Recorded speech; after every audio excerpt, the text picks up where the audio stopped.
यहाँ पे MQ वाला होगा.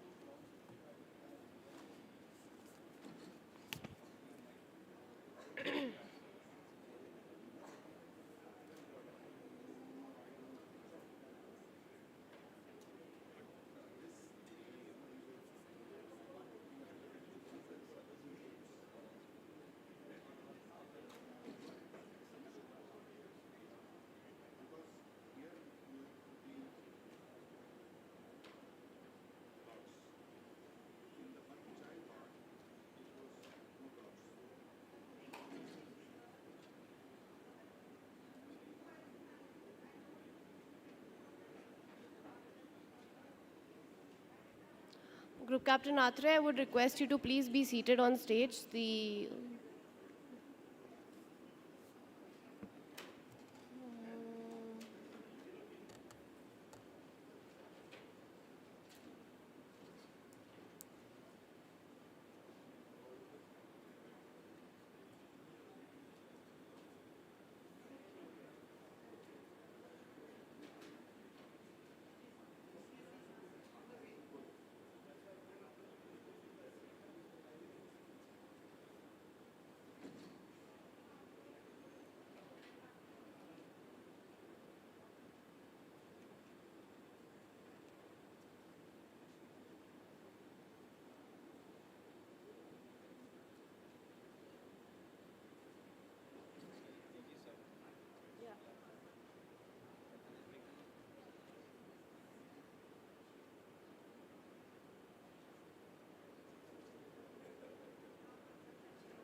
पे ना.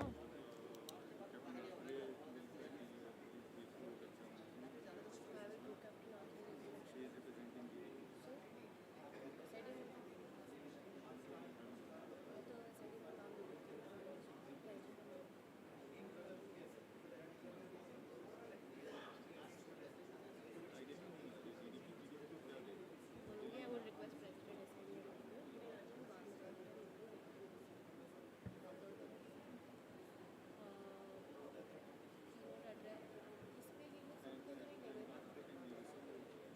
President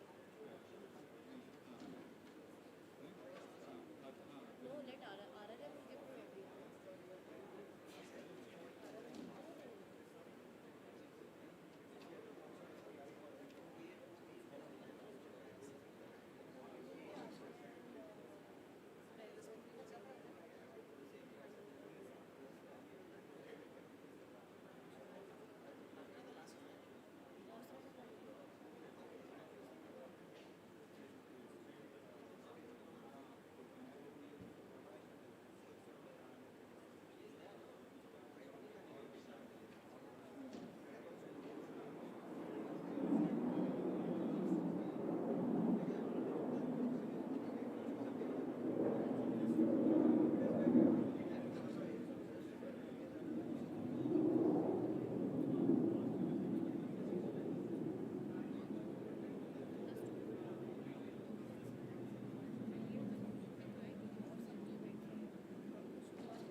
ठीक है.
Ladies and gentlemen, apologies for the delay. We are just awaiting the arrival of the Honorable Raksha Rajya Mantri before we begin the seminar.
Good afternoon, everyone. I welcome you all to the DDP SIDM seminar on Indigenous development of key enablers for enhancing network-centric operations in the aerospace domain.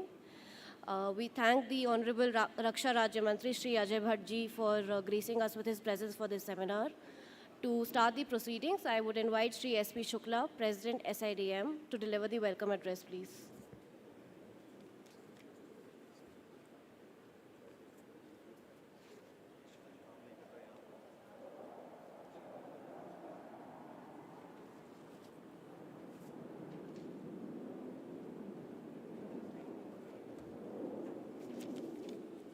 Light.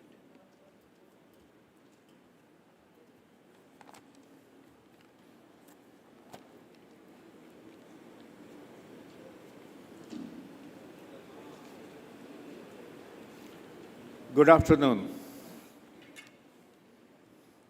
Shri Ajay Bhatt ji, Honorable Rajya Raksha Mantri,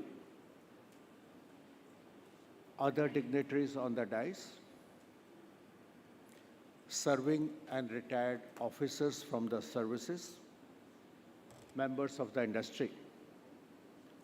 I am honored to be here speaking on this critical topic. Let me begin by saying a simple thing first.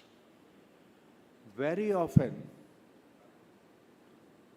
we hear aerospace and we think aircraft. The truth is, aerospace is so much more than simply aircraft. And this is what we will talk about now and later.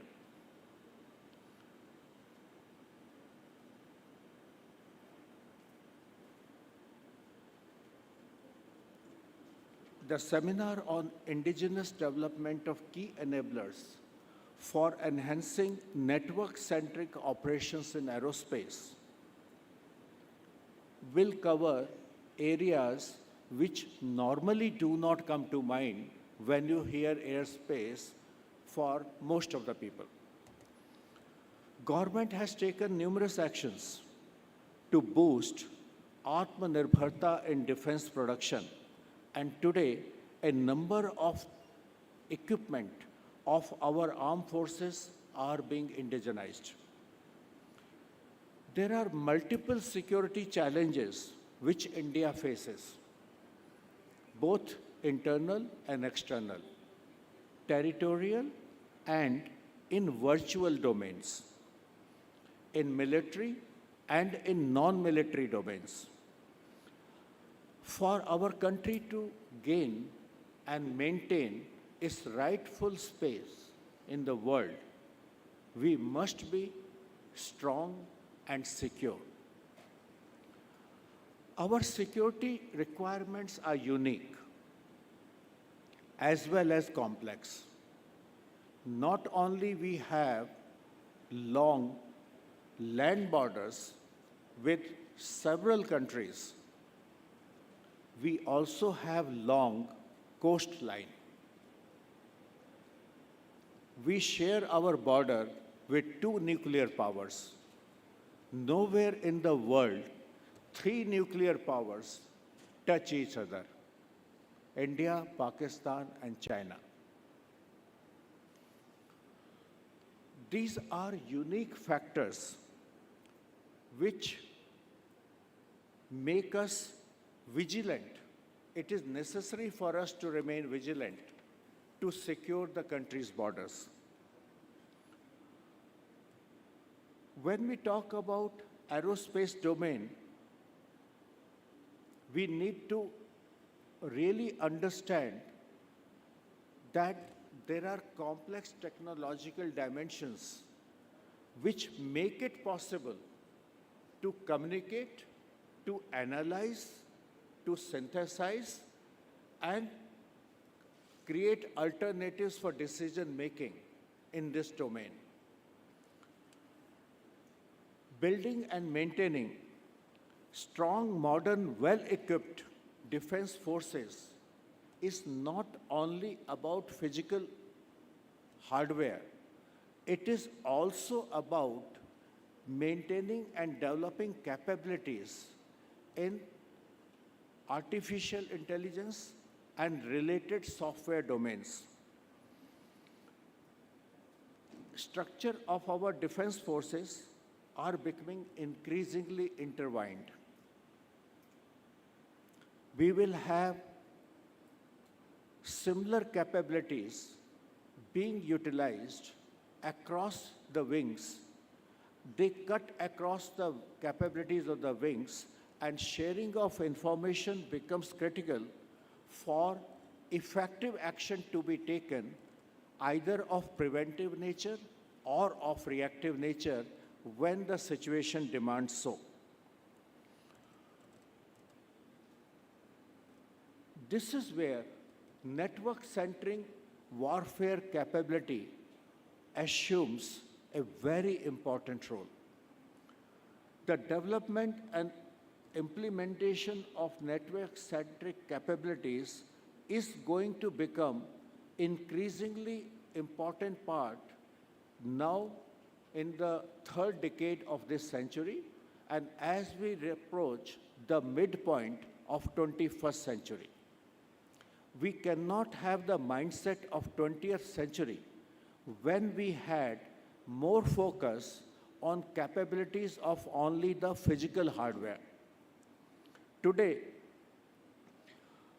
aerospace sector will cover platforms, systems, and enable communications, information sharing, coordination between different wings, between military intelligence, between different inputs coming from non-defense intelligence services.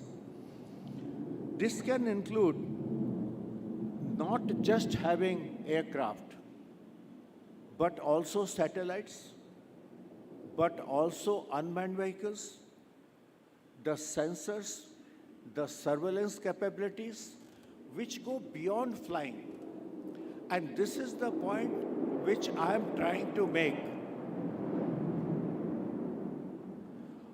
1/3 cost of F-35 fighter aircraft is in software. It's not in hardware.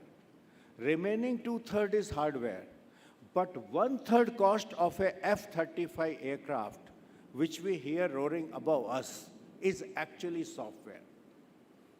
The software of F-35 hardware aircraft has 2 million lines of code, 2 million lines of code.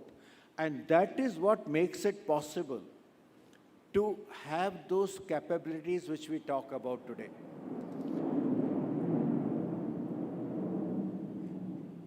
As a result, aerospace industry contributes in the development of advanced sensors, the networks which make those sensors communicate with each other and pass information, real-time information. We can't afford time lag in decision making at critical junctures. That is, once again, takes you closer to the telecommunication domain. There are different bands of frequencies which are used today, some for satellite communication, radio communication, mobile communication. Optimization of those bandwidths once again becomes a national priority, and a network-centric warfare takes telecommunication capabilities, constraints, as well as strengths into account. This subject requires hours to do justice, and that is what can be done in separate sessions.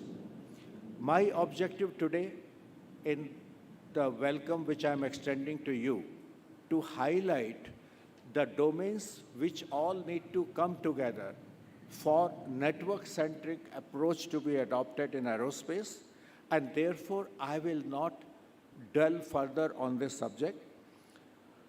I will stop by saying no network-centric approach is possible unless artificial intelligence is integrated absolutely with it. The amount of data, the amount of information which comes to you from different sources, it becomes next to impossible for human brain to absorb. You need artificial intelligence and its algorithms to absorb that information coming to you, create a picture, and make it possible for the human brain to simply see and arrive at a decision point which then it can take in the split second it has available.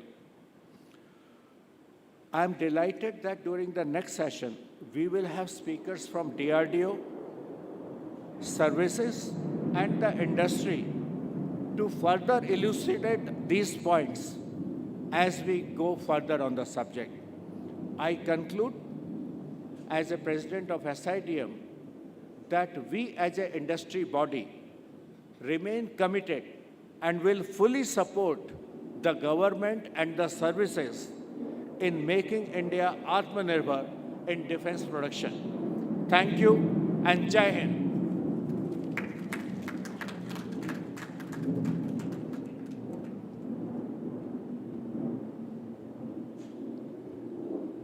Thank you for your address, Mr. Shukla.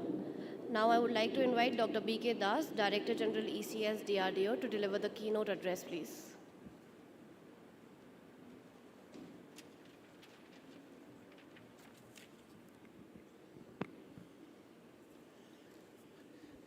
Namaskar, esteemed Honorable Raksha Rajya Mantri, Sri Ajay Bhattji, Sri S.P. Shuklaji, President SIDM, Sri Sunil Mishraji, Director General SIDM, all the delegates on the dais, and all the delegates and esteemed dignitaries of the dais. At the outset, I'd like to express my gratitude to SIDM for giving me this opportunity to say a few words as the keynote address on a very, very prudent topic, indigenous development of key enablers for enabling network-centric operations in aerospace domain. past couple of days, the kind of interactions which are happening around in the aerospace domain and the kind of products which has been displayed in across all the halls by our esteemed industries, the commitments and the dream which has been shared by our startups, young children, professors, and the entire network itself reassures us that today, India, as a country, we are defining ourselves that we are running the sky. All this sound which comes around, roars in the blue sky, shows to the whole world that today India, as a committed nation, is ready to answer all the questions which has been raised across the years in the war game, that how we are prepared to face the challenges. But dear friends, there was a time we were equipped to face our adversaries with the equipments, systems, and technologies which were coming from abroad. Thanks to our great Honorable Prime Minister Yashasvi Narendra Modi ji and his vision that we all should raise for Atmanirbharta. He has connected us to our Atma, our soul, our mind and the soul when they're connected towards making our country, empowering it to protect itself by its own equipments, by its own weapons, by its own technology. That shows a lot of belief in the entire world what this country can do. Friends, today you are seeing the fighters, you are seeing the LCA in operation yesterday, you have seen all the equipments with it, you have seen all the power within it. The entire thing when it comes out through our own industries, our own academic institutions, by our own scientists, it rebuilds the faith in the country that India as a nation is not only the power of our culture, not only the power of the religion, not only the power of the human love. Today, India as a country is defining the power of technology. Today, with our institutional power, we are able to develop all the mechanisms which our fighter aircrafts need for its operations on the warfield. To that extent, the key enablers for the network-centric operation, it comes out to be the radars, it comes out to the EW system, it comes out to the electro-optical system, it comes to the laser-designated pod, and even to the directed energy weapon systems. All these equipments, when we equip our fighters, the most important assignment is how they talk to each other, how they're connected with each other, how are they agreement with each other. And when I heard Shuklaji speaking about the total multi-sensor data fusion, that's essentially the crux of entire systems which we equip our fighter with. Remember, friends, with such kind of a super speed, when our pilot is flying and using a combat operation, he has no time to analyze every individual systems or sensor. And that is absolutely in a split second, the decision has to come.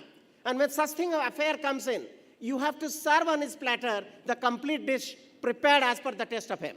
And that's the reason the entire network-centric operations, the mutual handshake after multiple sensors, and the crux of the entire result, which has to be served to him for the split-second decision-making. If we want to win the war, friends, we have to win against time. That's the most important factor.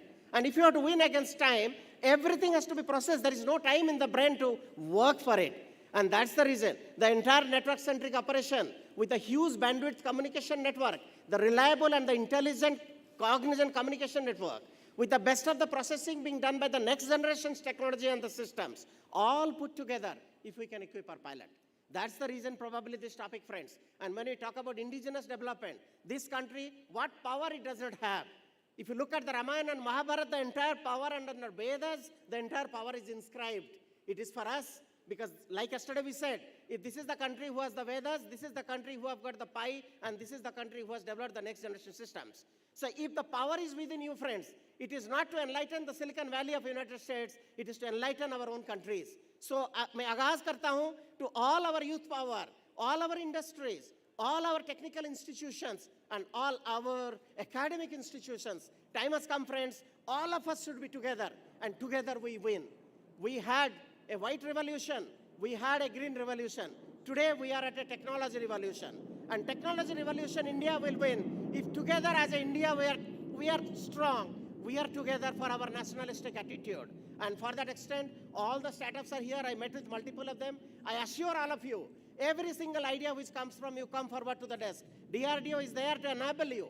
Every industry, we are going to give you technology. Yesterday we had the TOTs. You have to transform them to the systems which should be swap optimized, which should be cost effective, which should be delivered ahead of the time, and which should be the supreme in terms of the power. That's the only way we can win the entire nation of this world. And this technology war has begun, friends, and together all of us, with the best of the scientific brain from DRDO, from all the academic institutions and the industries together, we are going to develop. AESR radar called Uttam has excelled in performance in all class of fighters, and today it is the export need of the entire world and the objective desire for the countries to avail Uttam. The same is going to the EW system, which is one of the best in the world today, what we have developed and flown and proven tested. Electro-optics, communications, and also the SDRs are coming out to steal the show. With this as the backdrop of our all technology supremacy and maturity today, network-centric operation with our industries. To end with, I would like to announce all our industries. Friends, come up to the speed. The days are gone that you make a system which will require today. The days is here when you make the system which will require for the tomorrow's system today. And for that, the entire products, entire technology, the production order, the entire system for quality, reliability, cost effectiveness, and the power, you have to ensure we are there to do holding your hand. That's the reason in this Aero India, we are showing technology, our industries are showing products, so that how technology can be transferred to the systems through our industries only. Thanks so much to the SIDM for this great opportunity. I think all great minds here, all my DRDO friends who are going to talk in the afternoon, we are going to touch upon how our empowering our technology, translating it to the system, and making our India the powerful country in the world. And all of our fighters should be the beast in the sky that the world should be scared to look at them. I'm very sure this is going to happen soon. Thank you so much. God bless you all.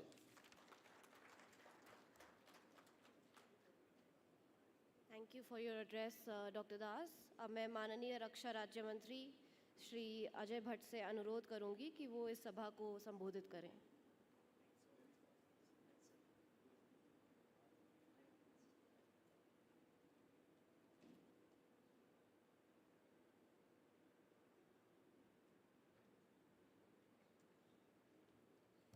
मेरे अंदाज से तो बोल ही दिया सी.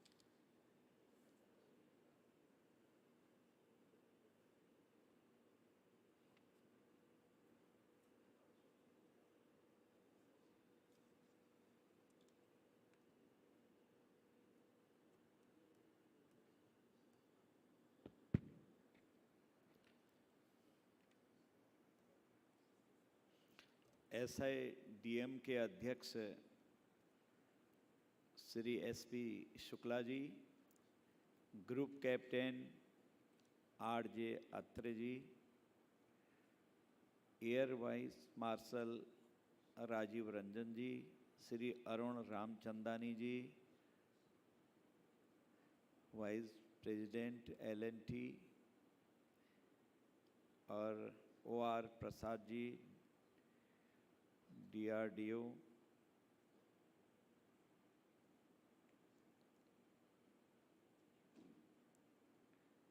George sahab, Sunil Mishra ji, GD SIDM,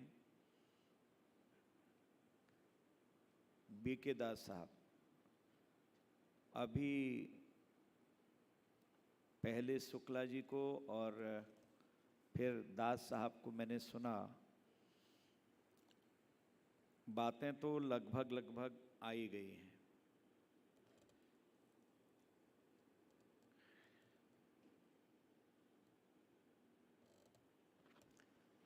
आज सुबह से हम लोग इसी प्रकार के सेमिनार्स में हैं. सुबह एक सेमिनार, फिर दूसरा, फिर एक एग्रीमेंट, हमारा MOU इज़राइल के साथ हुआ, उसमें भी गए.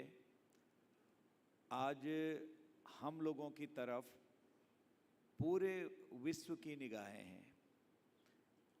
सब लोग आज भारत से हाथ मिलाना चाहते हैं. प्रधानमंत्री जी की नीतियों को सराहकर और करीब आना चाहते हैं. एकदम से बदलाव आया है देश की परिस्थिति में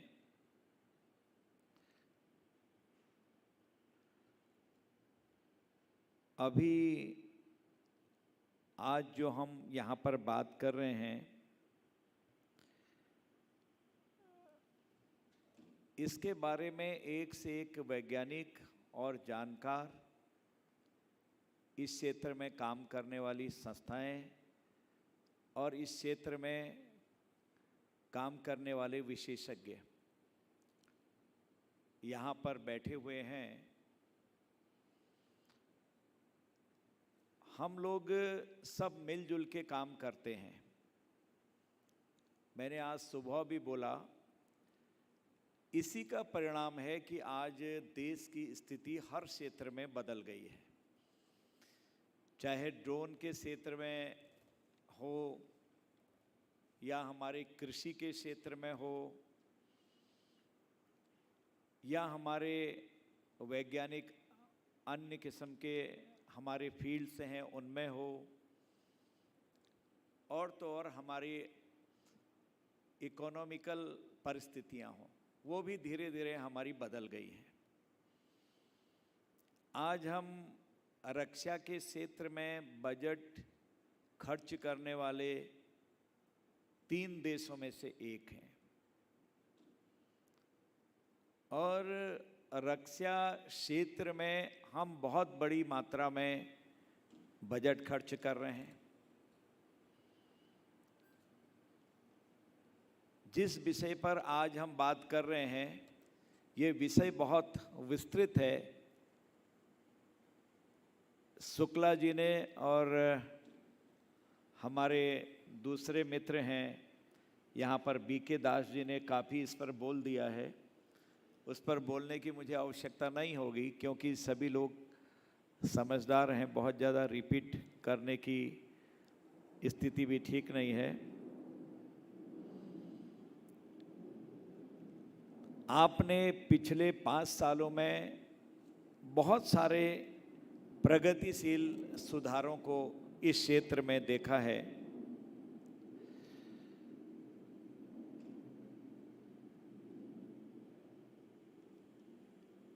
आत्मनिर्भर भारत अभियान हमारे देश के साथ अंतर्राष्ट्रीय स्तर पर सहयोग, भागीदारी और तकनीक सहयोग के साथ स्वदेशी क्षमता का निर्माण करना चाहता है।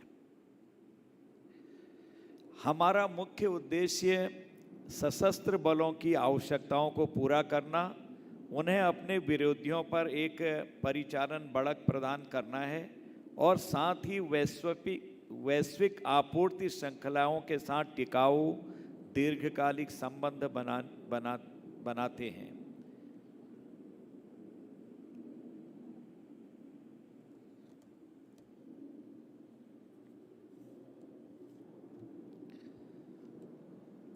मित्रों, हम आज जिस स्पीड से बढ़ रहे हैं हर क्षेत्र में, चाहे अंतरिक्ष के क्षेत्र में हो, विज्ञान के क्षेत्र में हो, कृषि के क्षेत्र में हो, कहीं भी हो, हम किसी से अब कम नहीं रहे। ब्रिगेडियर दलवी की एक किताब है, कई लोगों ने पढ़ी होगी, जो आर्मी से संबंधित लोग हैं वैसे भी पढ़ी होगी। सन 62 की लड़ाई में क्या स्थिति हुई थी, उसको पढ़ने के बाद पता लगता है हम तब कहाँ खड़े थे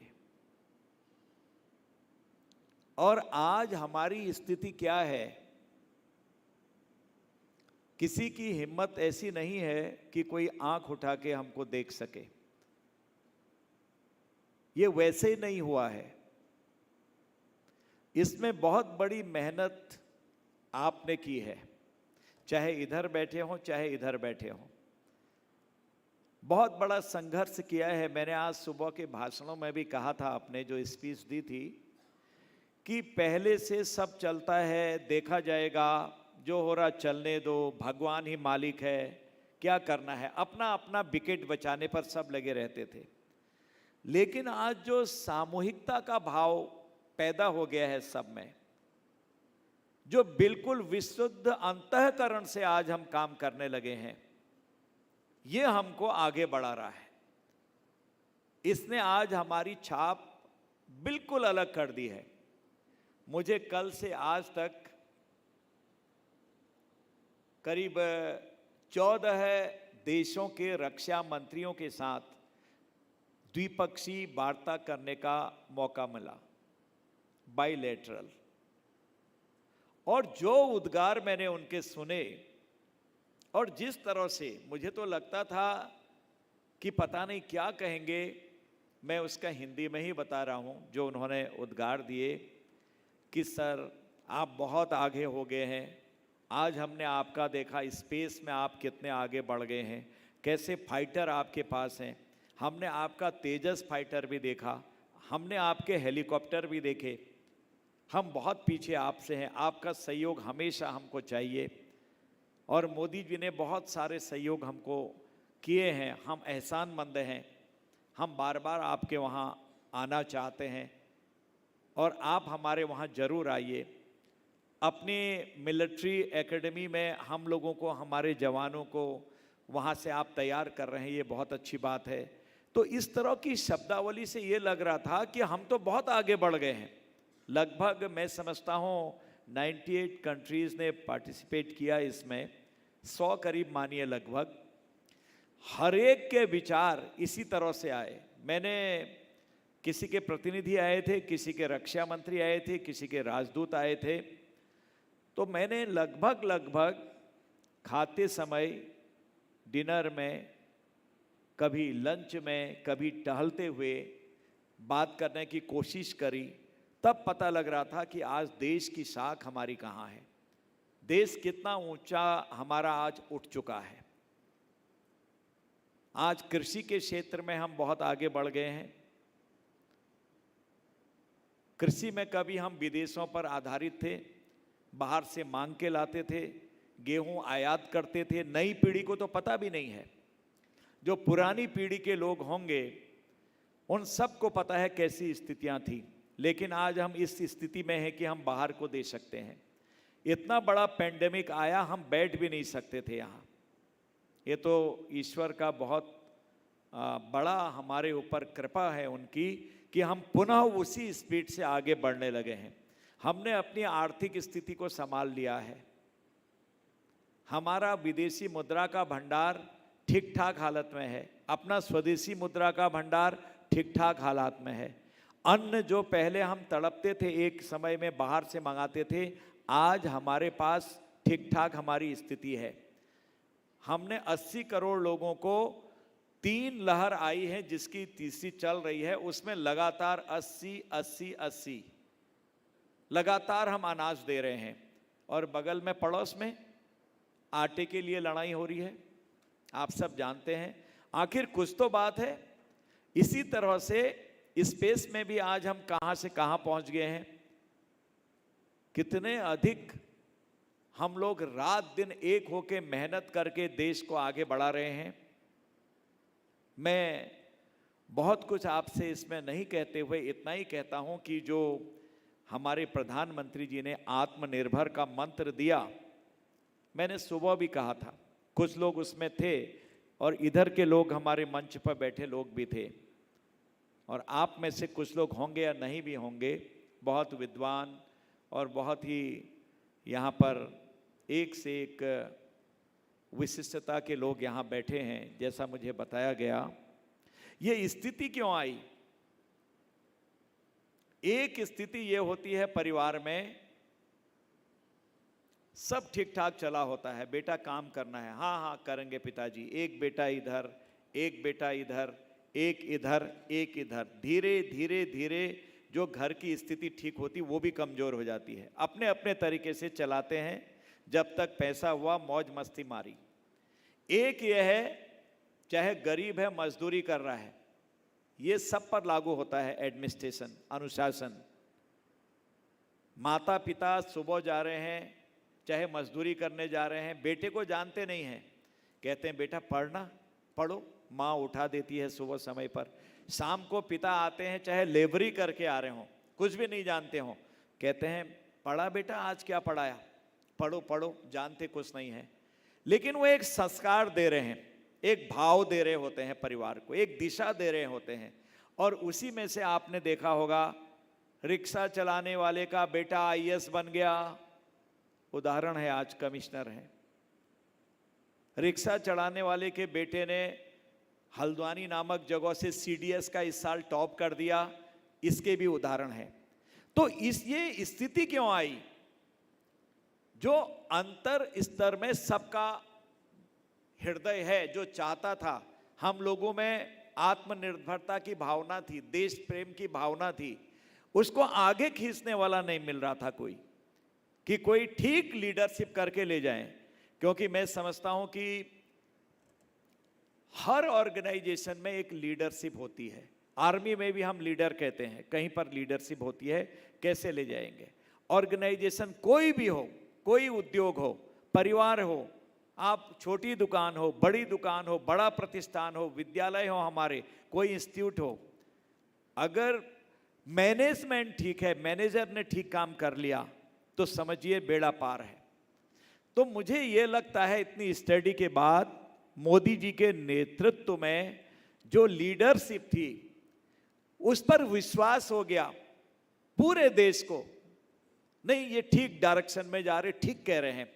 और इसके बाद जो सोई हुई ताकत थी, जो हम इंतजार कर रहे थे, आएगा, देखेंगे, छलांग लगाएंगे, कोई तो आए, कोई तो आए, और जैसे ही आए तो सारे लोगों ने यहां से काम किया। यहां से, चाहे आप यहां बैठे हो, चाहे हम यहां बैठे हो, हृदय से हम काम कर रहे हैं आज, और हृदय से काम करने का परिणाम होता है, दिखाई देता है, इसीलिए आज हम इतनी ऊंचाइयों को छू रहे हैं। मैं इतना ही कह के अपनी वाणी को विराम देना चाहूंगा कि ईश्वर हम सबको ताकत दे। हमारी जो भावना आज एक होके आगे बढ़ने की हो रही है, जैसे पैर में कांटा चुभता है तो डायरेक्ट निर्देश जाता है, कोई ओ मां कहता है, या जिसकी जो भाषा है, चिल्ला के कांटा निकाल देता है, कोई नहीं कहता कांटा निकाल, ऑटोमेटिक आदेश देता है शरीर का, यहां का अंग। तो वही स्थिति आज हो गई है।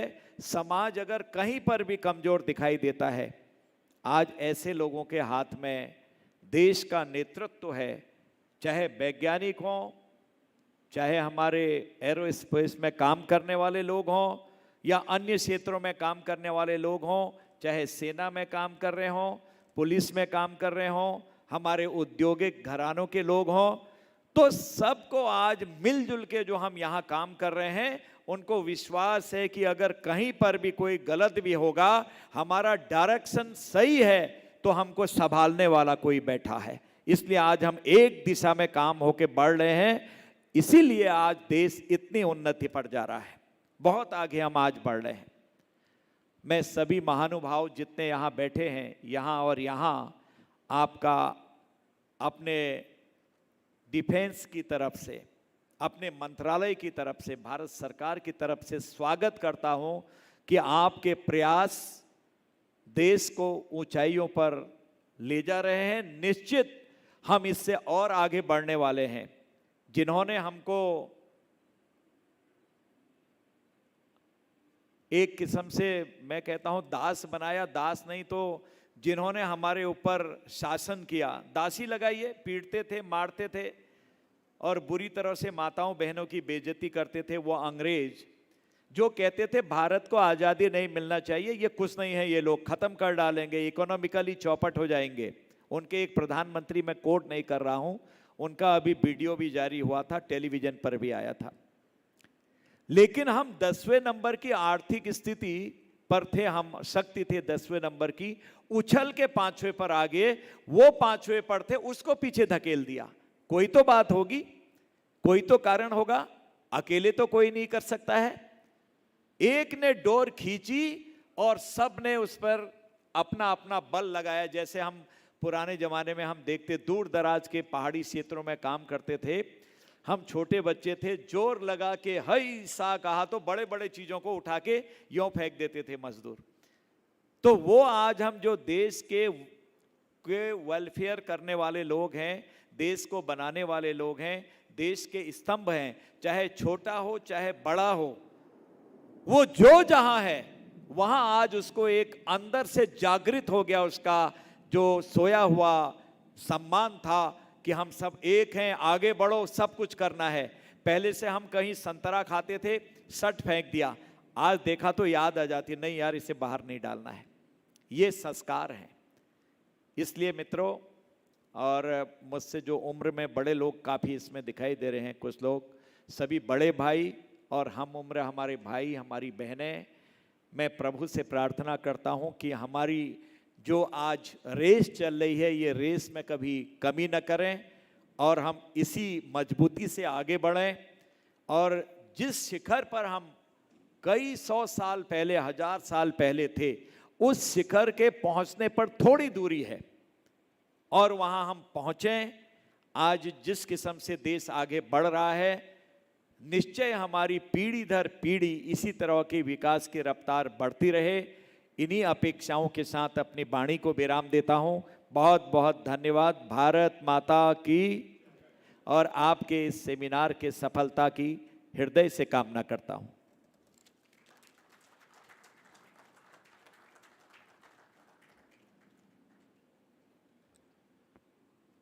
Thank you for your encouraging words, sir. I now call upon Shri Sunil Mishra, Director General SIDM, to deliver the vote of thanks, please.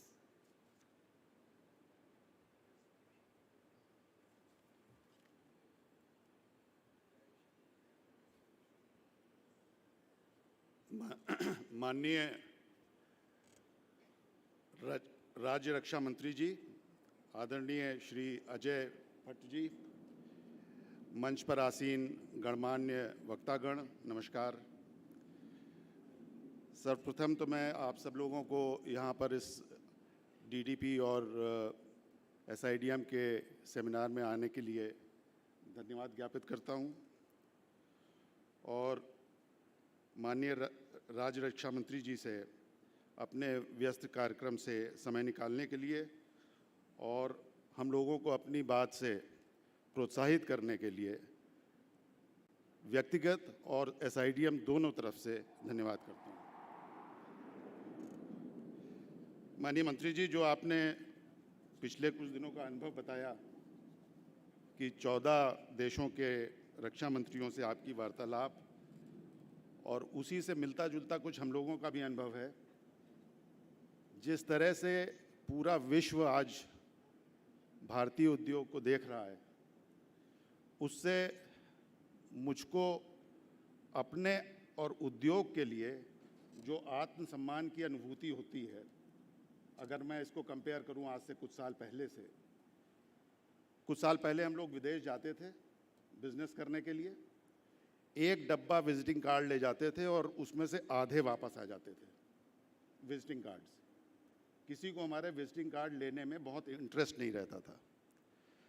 आज जब हम बाहर जाते हैं 2 या 3 डब्बा ले जाते हैं विजिटिंग कार्ड का, और वही लोग मांग करके कि हमें अपना विजिटिंग कार्ड दे दीजिए, क्योंकि वो हमसे बिजनेस करने के लिए इच्छुक हैं। ये बिल्कुल फर्स्ट हैंड बात बता रहा हूँ और उसको कंपेयर कर रहा हूँ। जो उद्योग के मेरे साथी यहाँ बैठे हैं वो इस चीज़ का सत्यापन करेंगे कि कुछ सालों पहले, कोई बहुत लंबा समय नहीं हुआ है उसमें,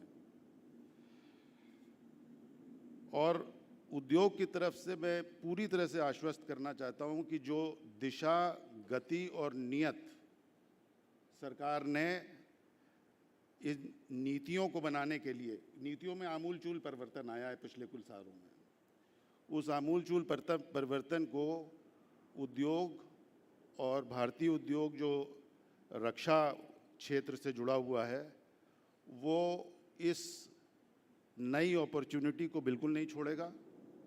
और हम लोगों ने, अगर हम कंपेयर करें काफ़ी साल पहले से, जब नीतियाँ दूसरी तरह की थी या लाइसेंस, कोटा, इंस्पेक्टर राज था, तब भी भारतीय उद्योग इतना एजाइल है, इतना इनोवेटिव है कि तब भी वो फ्लरिश करता था।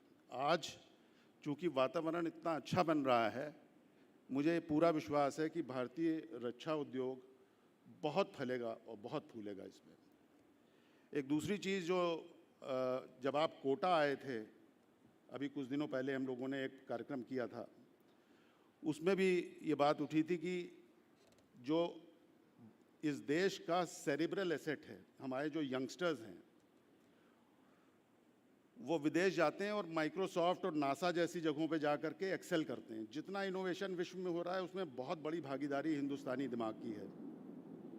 अब उसी दिमाग को जो हमारी नई नीतियां हैं, आईडेक्स की है और बहुत सारी मुफीद नीतियां बनी हैं, उनसे जो इन्वायरमेंट क्रिएट हो रहा है, मुझे और हमारे जो साथी उद्योग में हैं उनको इस बात का पूरा विश्वास है कि जो हिंदुस्तानी दिमाग है हमारे बच्चों का, उसको सही दिशा में हार्नेस करके हम बहुत आगे जाएंगे और रक्षा क्षेत्र में इसका बहुत महत्वपूर्ण योगदान उन लोगों का होगा। Honorable Minister, to strengthen our forces' operational readiness and swift response, network-centric operations is critical and shall help ensure cohesive response to external threats. We also feel that the government focus on achieving Atmanirbharta across all industries is very important for India in today's geopolitical scenario. The necessity of being self-reliant and safeguarding our country from global supply chain disruptions is also amply clear. In fact, it's an opportunity today. It's a huge opportunity which is staring the industry on its face. And we are 100% sure that we will rise to this challenge.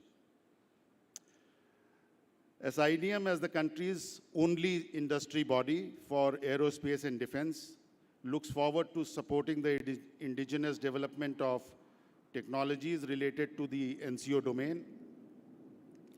My president, who spoke earlier, has committed the industry as far as this domain is concerned, where all sections of Indian industry, large companies, startups, MSMEs, will have an equally important role to play. And SIDM stands committed to play a facilitative role in this.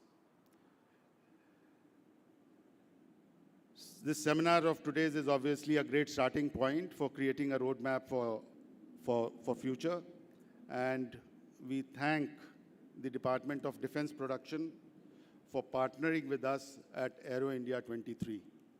Thank you very much. Jai Hind.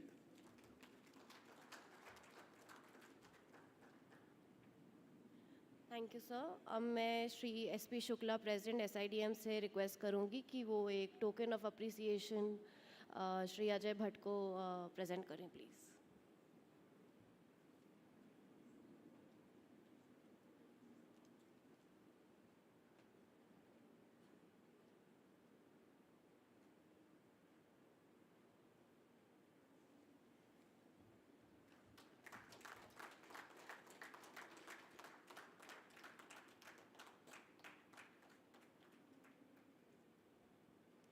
और मैं group captain RJ Atre, जो कि आज DDP के यहाँ representative हैं, उनसे request करूँगी कि वो प्रेसिडेंट SIDM और डॉक्टर BK दास को एक एक ट्रॉफी प्रदान करें।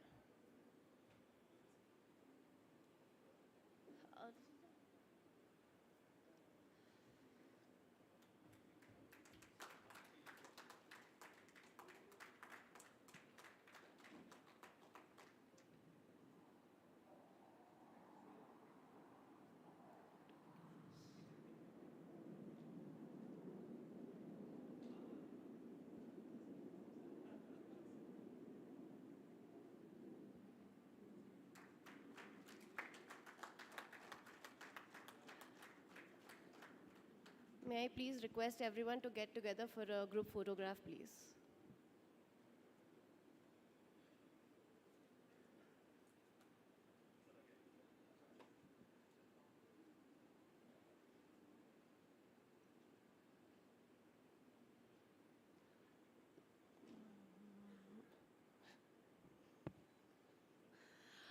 Ladies and gentlemen, with this we conclude our inaugural session, and we'll take a 2 minutes break before we start our next technical session, please.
Ladies and gentlemen, we'll now begin with the technical session.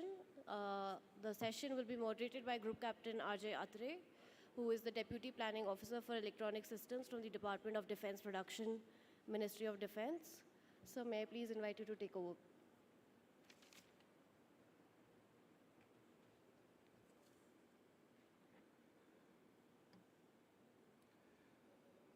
Distinguished speakers on the dais, Dr. B.K. Das, Director General ECS DRDO, AVM Rajiva Ranjan, VM, Assets PP and FS, Headquarter IDS,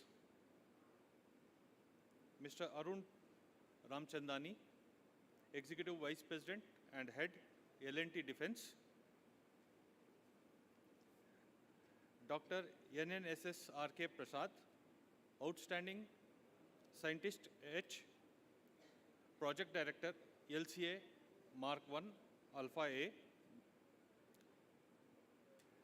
Rear Admiral A. George, NM, retired, Professor of Practice for Make in India programs, IIT Madras. Good afternoon and warm greetings to all the distinguished participants and guests attending this seminar. It's an honor to have the opportunity to address such an august audience at the conclusion of the series of seminar in the Aero India 2023. I understand this is the last seminar, and presently the fly past is going on. In spite of it, the interest shown by the audience towards this seminar we are very thankful for it. The aerospace, I would like to apprise you all what is the extent of this seminar. The aerospace industry in itself is very complex and challenging. The ever-changing battlefield, due to newer and more capable technology is opening up new opportunities and challenges. The battlefield today has an overload of information, harnessing this towards achievable goals and not letting it become fog of war. It's a tightrope walk, which all battle commanders and their teams are walking. Success and failure now depends on how many bullets not depend on how many bullets you have fired, but on how well coordinated and precise has the firing been. The sensor, weapon, and the control grid therefore need to be enmeshed into a single entity. This is where our topic for the seminar derives its relevance from. From the beginning, just academically relevant, a decade ago, network-centric operations in the today battlefield have become the crucial enablers defining success or failure. We today, therefore, whilst concluding the Aero India seminars, thought it would be most relevant to get the armed forces, government, big and small defense and aerospace industry, and academia on a common platform through a via media of this seminar.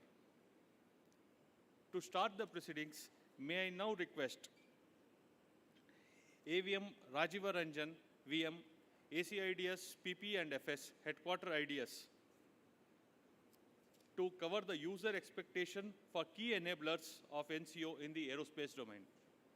Rajiva sir was commissioned into the fighter stream of Indian Air Force on 13th June 1987. He is a fighter combat leader and qualified flying instructor.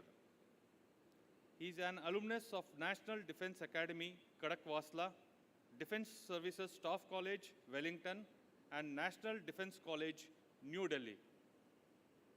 The air officer has more than 37,000 hours of flying experience. He has flown various fighter and trainer aircraft like MiG-21, Type 75, 77, Bison, Kiran, Iskara, Mirages, Sukhoi, MiG-29, Jaguar, MiG-23. He has a rich operational experience in training and operational flying staff and staff appointments. He has commanded MiG operations flying training unit, Air Force Station Jaisalmer, and Air Force Station Bathinda. Prior to the present appointment as SH, PP, and FS, he was holding various appointments like ASITS INT, ASITS Technical Intelligence, Air Commodore Ops, Air Defense Weapon System. He had also held various staff appointments and Air Headquarters and served as Deputy Director Joint Operations, Air Defense. His list of appointments and credentials are huge. The Air Officer has also a good knowledge on IT and modern technology. While at his first operational squadron, the Air Officer was awarded trophy of Marksman and Best Upcoming Pilot. He's also served as Air Attaché at Embassy of India in Kabul, Afghanistan. The Air Officer is recipient of Chief of Air Staff Commendation twice in 1998 and 2003 and Vayu Sena Medal in January 2008.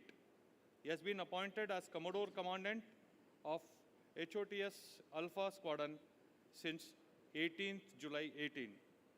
May I now request AVM Rajivaranjan to please cover the user expectations for the key enablers of NCO in the aerospace domain.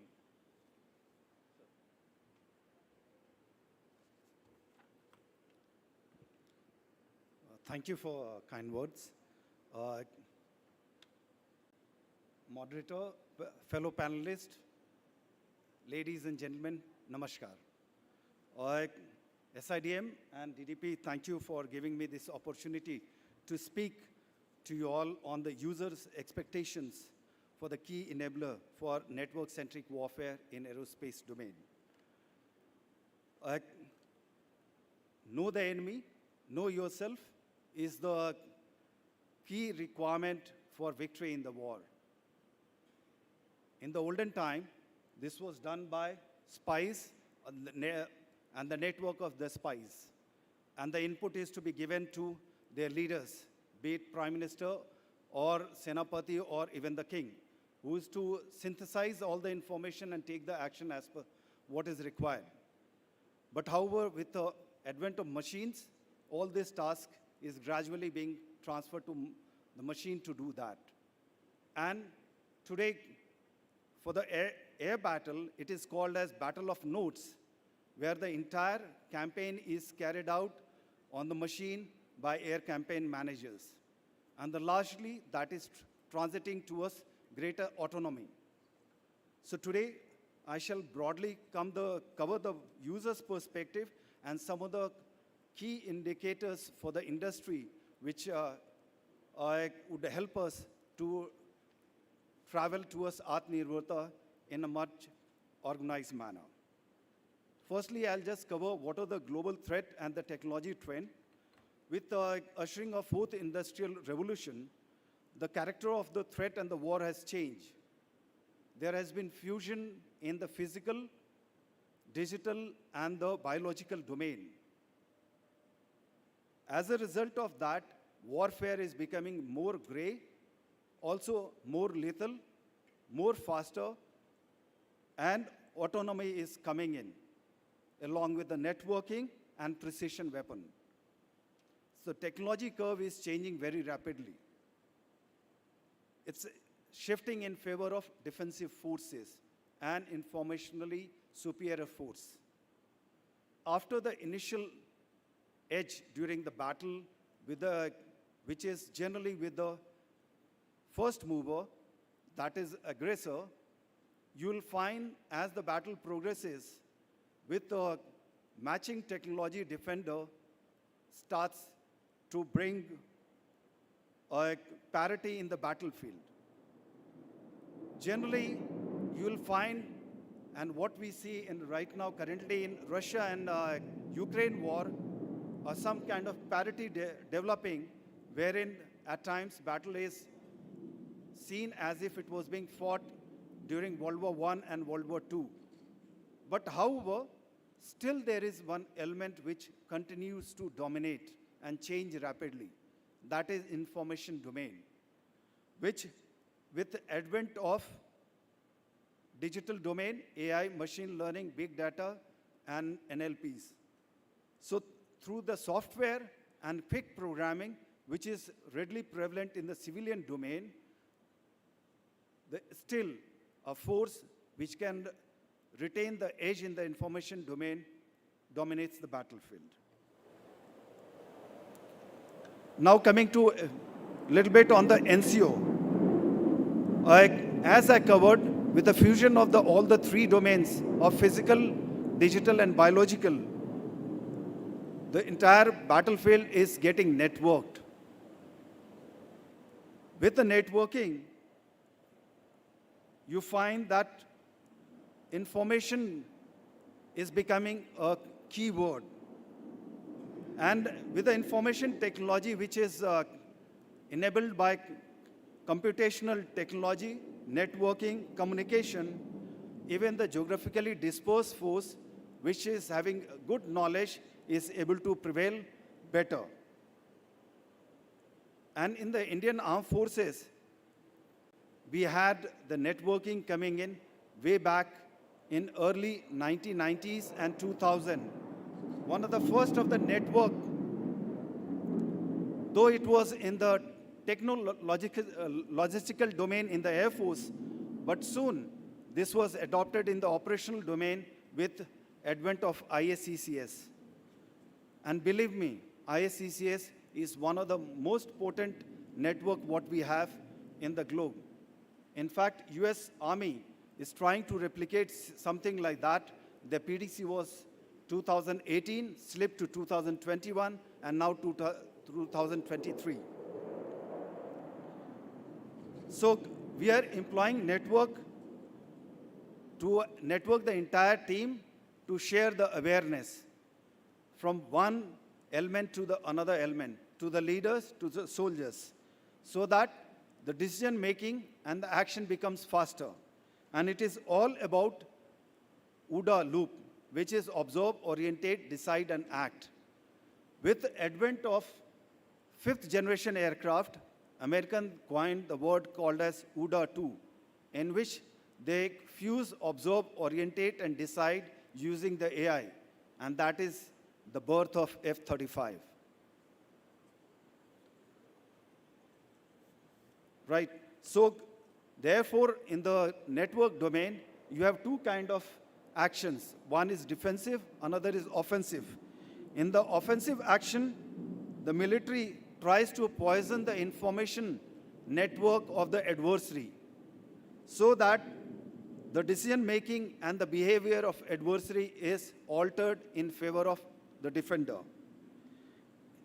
And sometimes it is called as offensive cyber operation, electromagnetic operations, or offensive combination of the two, or even the offensive civil and military operation, or the military deception. Insofar as defensive actions are concerned, one tries to protect its ability to undertake NCO even in face of degrading action taken by the enemy, wherein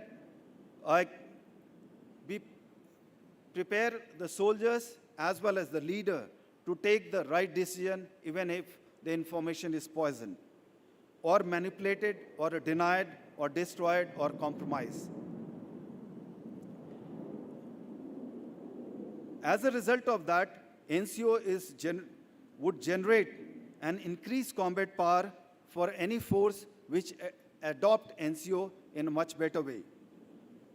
First, by networking of the sensor, decision maker, and the shooters to achieve the shared awareness and increase the speed of command, high operational tempo, greater lethality, raised survivability, and high degree of synchronization among various elements where the information is flowing. The efficiency of a network is based on three factors. Firstly, human aspect, cognitive performance of the human in the chain. Secondly is information aspect, where the synthesization of the data and the information and intelligence takes place. And lastly is the physical aspect where all the sensors and the frequency band, spectrum, etc. is working to capture the intelligence in the data. Until recently, majority of the work was being done in the capturing of the data, the network flow, more like an automation. But now the action is shifting towards cognitive domain and synthesization of the information, so that to evolve an adaptive decision making or decision support tools for the decision maker and as well as the soldier. So things which are coming up in the future are cognitive mapping, big data processing, improved sensors, as well as use of humongous amount of AI and machine learning. Just a month back, Pentagon just finished an exercise which they called as Global Information Dominance Experiment. In short, GIDE version 5, which was a joint exercise meant to test the military data sharing, integration, and evaluation of the use of AI system to provide insight into the implementation of how the information battle is going to happen using the NCO. It is being done by Joint All Domain Command and Control Center. And US DoD plans to integrate, connect right up to the soldiers and the decision maker, using all kind of the sensors and all kind of the network. Initially, at the first stage, they carried out under NORAD. NORAD is essentially for the air defense, something akin to our ISCCS. And they are planning to carry out 3 more trials before saying their network has matured. Mind you, Indian Armed Forces already are moving on that path, wherein on the FNet, apart from the ISCCS, which is Air Defense Network, Air Force has already done campaign planning tool, campaign monitoring, electronic warfare, situational awareness, and the planning tools are coming up. Apart from that, yesterday there was a launch by dedication by the Raksha Mantri of EMMS, the maintenance. Logistic network was already existing. ADAM network has already come in. So as a whole, Air Force is trying to network its entire spectrum from the administration to operation using this various network and the capability. But the dilemma is, when we are designing this network, how to make each other talk. This is one great takeaway for us to move ahead. So apart from this software domain, large number of enablers are platform themselves. It could be the UAV, drones, balloons, high altitude platforms, satellite, aircraft, helicopters, radars, underwater sense platforms, or over the water combatant, and even the human eyeball or the humans. Recently there was an article, Chinese are using the security camera to map various installations which they will use for targeting their ballistic missiles or any other long-range vector. So therefore, any of the cameras which we are using, which are the Chinese nature and which has got a linkage back home, they are trying to see where and what you are doing. Sensors are entire frequency spectrum from UIR, RF, SAR, ELINT, comment, radio, acoustic based sensor. Even the biometric parameter is being sensed from the human body to say what is the status of the soldier and his performance assessment. Computational device and the networks are being worked on from the cloud and the edge processing to the simplest of the device what we carry on the person. Also, the communication network could be SDR, quantum communication, or the communication by the light or the laser. Apart from synthesization and the fusion of the data, the communication devices, we will also have a display system which has to be user-friendly. At the same time, we have to think about the security of the data and the system, physical security and the cyber security. Various application and the engines would have to be developed, and there has to be an overall engine which captures the data from various engine to make it as ERP solution. And in the end of all this chain, you have the human, whom you have to train, both the leaders and the soldiers, to perform and adopt to the machine very fast. Having talked about the various elements of the NCO, I'll quickly run through what we are doing for the capability planning and what are our expectations and what are the pinch points. In the capability planning, what we have started is a scientific process wherein it's a multi-stage process, and all the three services along with the headquarter IDS are proposing how to take the capability forward, starting from defining the basics of the national military objective, military strategy, missions, what are the assets required to prosecute the mission, and eventually develop a plan, a 10-year plan. First 5-year plan would be more of a procurement plan. Second 5-year is a development come procurement plan. And after 10 years, have a concept project which could be funded or unfunded kind of project, which will result into the equipment in a time frame of 203547.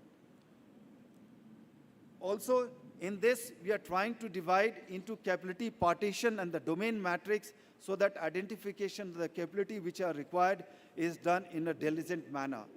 Towards that, we are trying to ask the industry the various TRL and MRL level so that we can say this is the equipment we require in the first 5 years, or we require in next 5 to 10 years, or it goes into beyond 10 years. So help us in mapping your capability so that we can come up with a plan much better. Also, realistic budget is being planned so that we have the plan which is actually can be implemented. QR formulation, we urge the industry and the academia to help the services to formulate those QR, primarily because majority of the technology are dual in nature. You understand better than the armed forces how they can be employed in the operation, while the armed forces will tell you their pinch point. Registration is one fundamental if you want business from the armed forces. Until unless you register yourself with the armed forces and DDP, they will not know what are your capability, and they'll never be able to issue RFP and RFI to you. Realities and mantras to assess the competence level, success level, and the compliance level. It is essential that we carry out feasibility study, PDR, CDR, all this diligently, unbiased and diligent peer group review and simulation. Only then we invest towards the R&D to develop the product.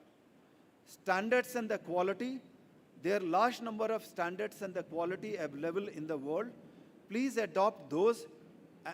Only then you will become part of the international global supply chain. SOSA is one, STANAG mill standard.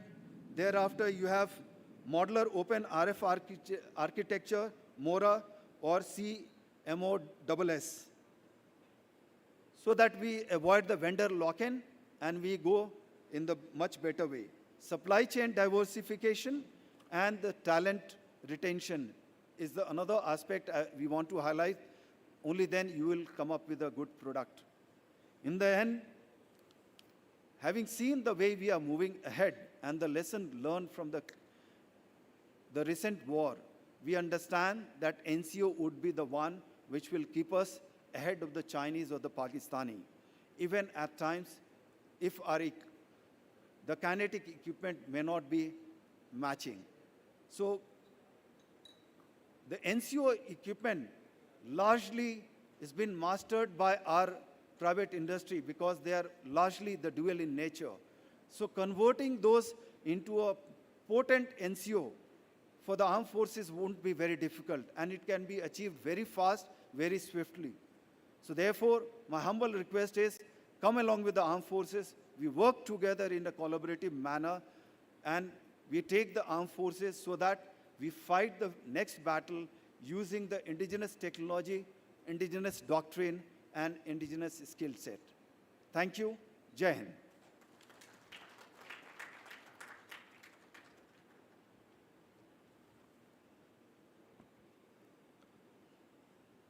Thank you very much, sir, for the enlightening talk on the key aspects of NCO. I'm sure the audience has gained immensely from the talk, so deep-rooted in your experience of over 4 decades. Nobody else would have done the justice to the topic as you did. I'll assure you, sir, the points, whatever you have brought in, the achievements of AFOs, the other world armed forces which they want to imitate, the requirements of the R&D, the standards and qualities, the supply chain certifications, and NCO issues, the industry partnerships. Most of these points, I'm sure we'll be covering during this presentation.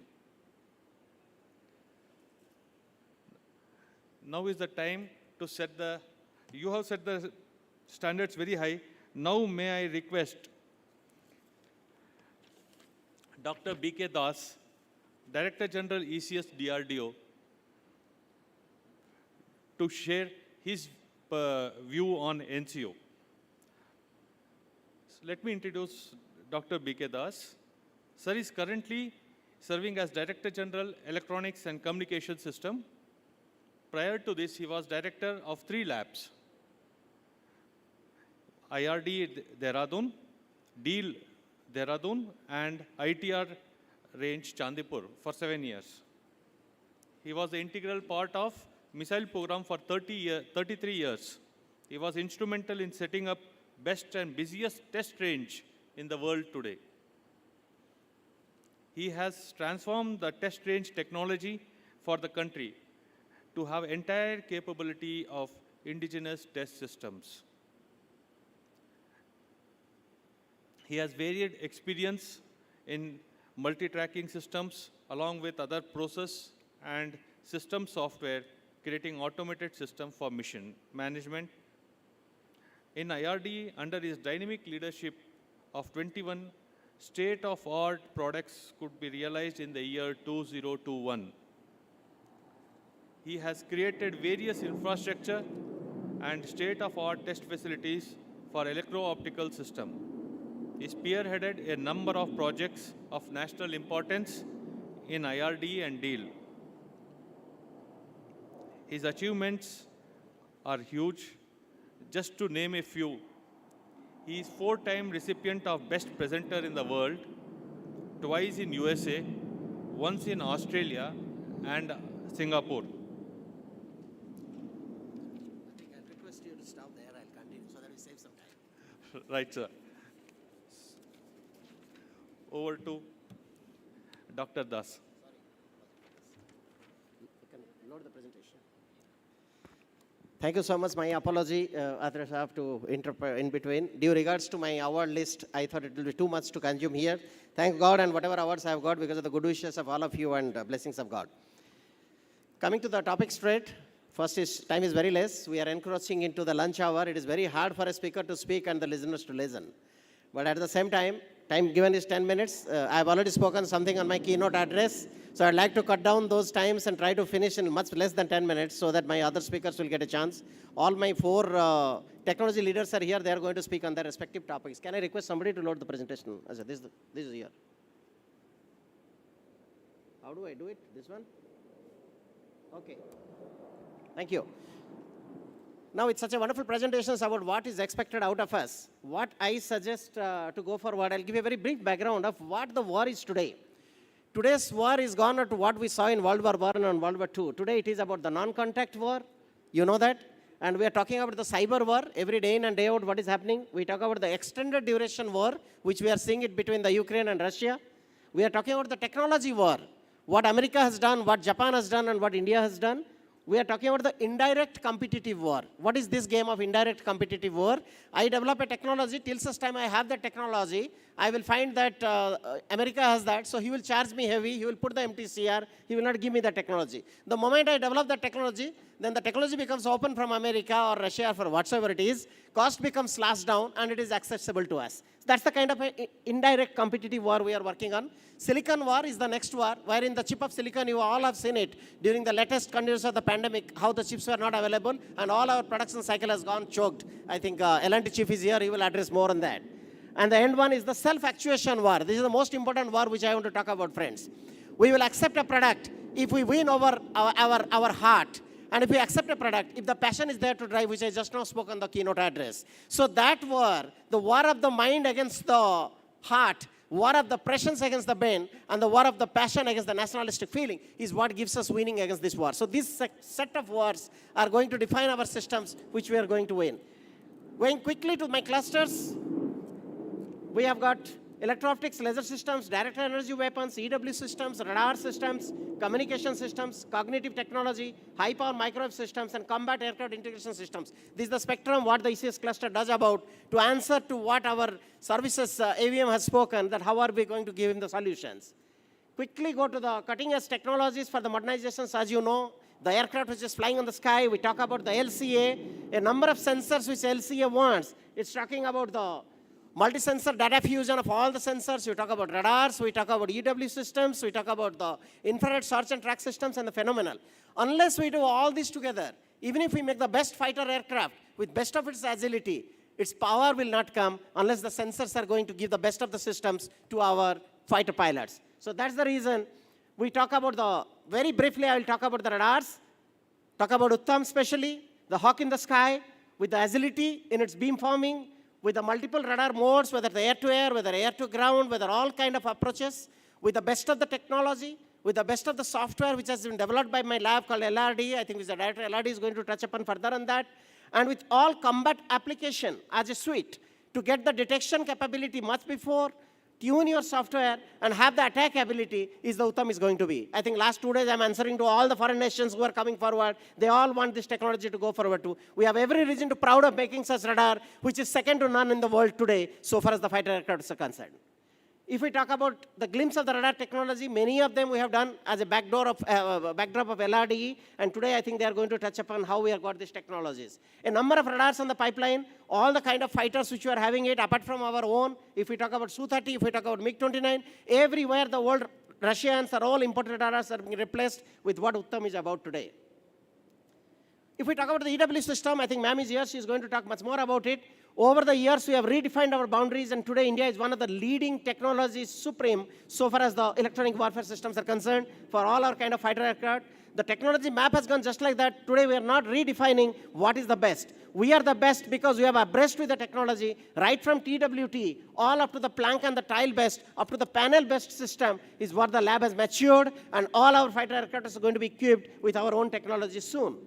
And that's how the pod has been defined. If you see the pod with all the captive, with all the antenna array unit, the exciter receiver unit, we talk about the cooling systems, which otherwise we are importing as a block. Today our own technologies has been developed. They are in display on the Hall D, both 2 kilowatt and 3.5 kilowatt, and all kind of applications for the active transmit receive unit.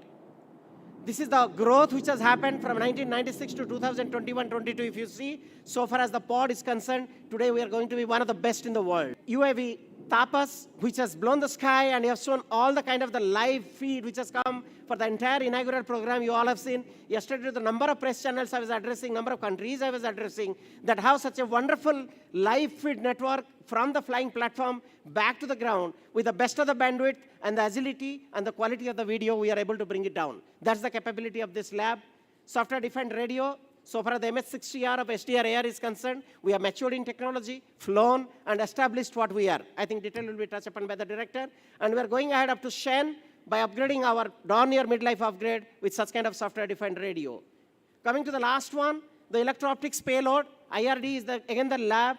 all class of flying payload, whether you talk about 35 kg class, we talk about 55 kg class, we talk about SD domain, we talk about best of the tracking and the best of the image processing. The entire thing has been handled, managed, and the whole products are ready, and they're on the display at Hall D. Those who have missed it, after lunch, you can still go and have a glimpse of it. So we are able to redefine the entire domain of electro-optics so far as UAVs, Rustam is concerned, on which it has already flown, the midlife upgrade on here, which you are planning for up to, and of course, all kinds of fighters. I will close it with infrared search and track system, which is again going to be 100-kilometer detection with imaging and non-imaging capability, so that we can have a agility for our pilot to prepare for the attack. It's being in the advanced stage of development. I think Prasad Saab is here. He will touch upon a little more about it. I leave it for you. Missile approach warning system, again to give a protection around our fighter aircrafts, all class of attacks from the man-pad missiles, again in the advanced stage of development. These are the next generation technologies which the labs are working all up to.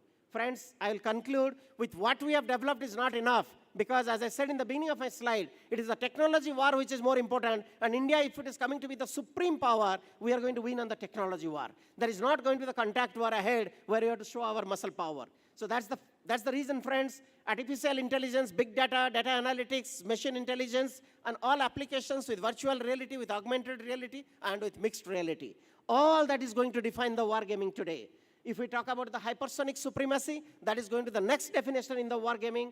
Robotics and autonomous systems. We talk about the anti-drone systems, one of the best which we have deployed, which is whole countries are asking for. Yesterday, lots of foreign countries have come and seen our anti-drone system, a reason to smile for Bell and all my TOT partners. But at the same time, when it comes for the autonomous systems, when you are going for the autonomous drone, a mere anti-drone with the current technology, we have to further extend, we have to further expand, we have to go for direct energy weapon, whether it comes to the laser, microwave, and the domain. We are going to complete it up. So that's the next domain of the technology which we have to work.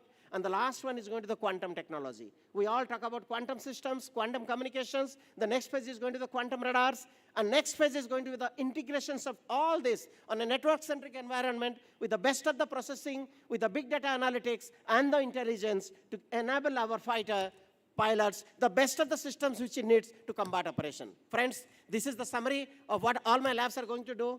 I thought I took 5 minutes to complete the thing, and the remaining 5 minutes I told on my keynote, so 10 minutes is over, justified for it.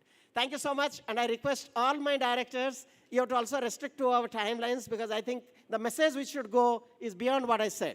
May God bless you. Cheers. Thank you to Atre Saab, and one more name I'll take is Mr. Dinesh Singh Kutial from IRD. Both of you have really connected with each other to come out this to happen and bring all of us together. God bless. Long live India. Jai Hind.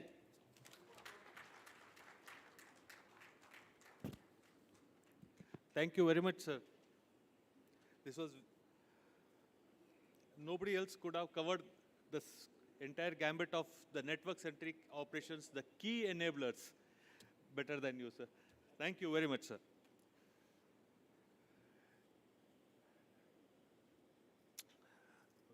Now I take the opportunity to introduce the next speaker, Sri Ramchandrani. Actually, the speaker doesn't require any introduction. For his work done in the defense and aerospace sector as the head of Larsen and Toubro. Without, sir is ready, so I leave the floor to him.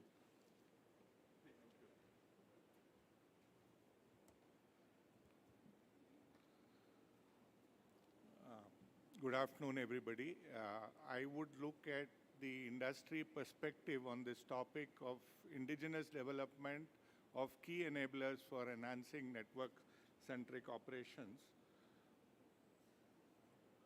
So just to kind of summarize, a lot of this has been said anyway, and quite simply, this is all about getting the right information to the right people in the right format at the right time. And it really gives a common operating picture. And, okay? Right. People have talked about, NCO leading to target acquisition and precision strike, the importance of communication to the battlefield, the edge computing, and the role of artificial intelligence in the entire piece. There are various exciting use cases, and here's just one of them where you have a multitude of sensors at various locations, at the Earth location, at different orbits, And it is all about connecting all these, identifying threats, and linking up these sensors.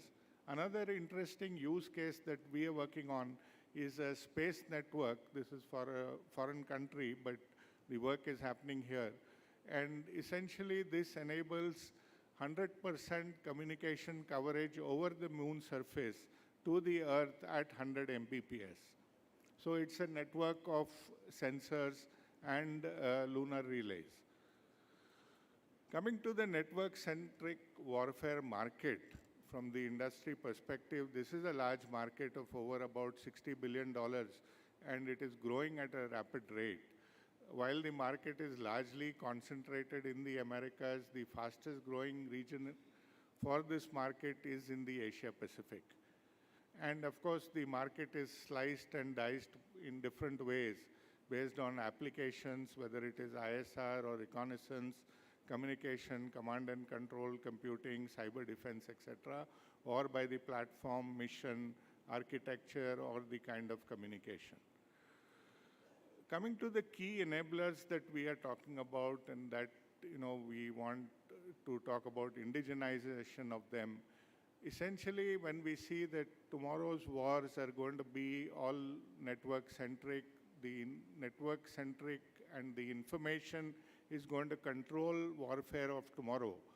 The critical aspects that we would need to have control of are the sensors and sensor elements, and Dr. Das talked about the work going on in radars in the country.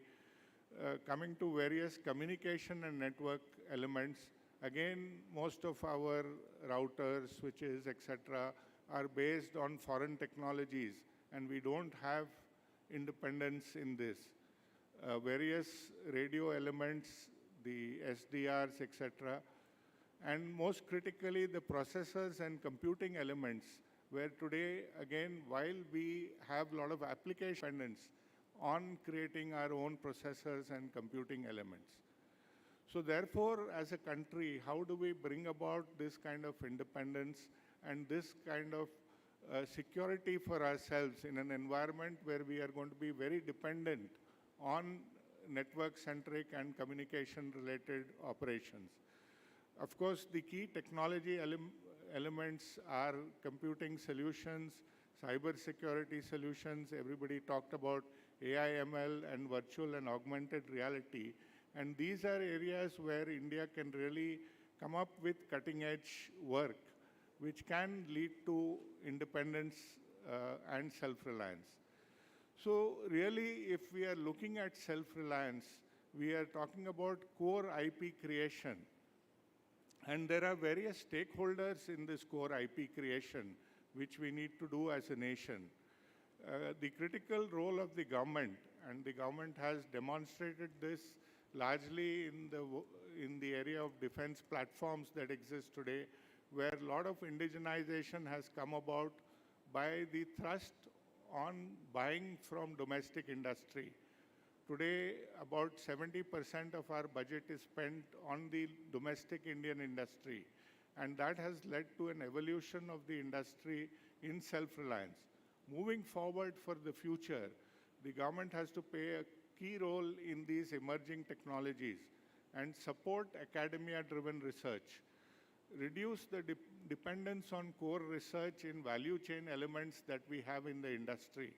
The core research has to move out of the industry and be supported by the government to ensure the assured consumption and mandating usage of indigenous elements. The setting up of this kind of processing and computing and silicon infrastructure would require an assured consumption for the industry and the mandating of the usage of indigenous elements. A lot of paid up infra capital. We are seeing that the MIT has created a lot of fund and is willing to provide about 50% capital funding for setting up infrastructure for semiconductor manufacturing. A tiered licensing policy, tax benefits for core research, and productivity-linked incentives. So again, the government has announced various schemes for supporting research, including providing 26% of its budget to the private industry, startups, and academia for research. This needs to be implemented, and these funds need to be spent towards emerging technology research. And then finally, draw up a dual-use technology roadmap. All of these technologies are dual-use. They have a lot of applications outside the military, and how effectively we are going to exploit this would depend on how these technologies develop. Coming to the user and defense establishment, we did see the AVM give us a kind of roadmap about what is their technology requirements and what are their use cases. And there is need for strategic partnership with clear definition of applications and use cases. There is a big role for academia in this, and the incubation of core research centers in different academic institutes, various simulation software suites, creating open source and core IP would be a critical role of the academia. And as far as the industry is concerned, we see that there are many opportunities in this field. It does require a lot of risk-taking because it's a very nascent field and the scales are very high. But industry can play a key role in scaling and taking on the end-to-end production responsibility, the commercialization and creating economic value add out of these technologies, the complete life cycle management, and the evolution of standards through industry bodies. So I would say that is the roadmap that we would have to adopt for achieving self-reliance and for adopting these technologies. Thank you.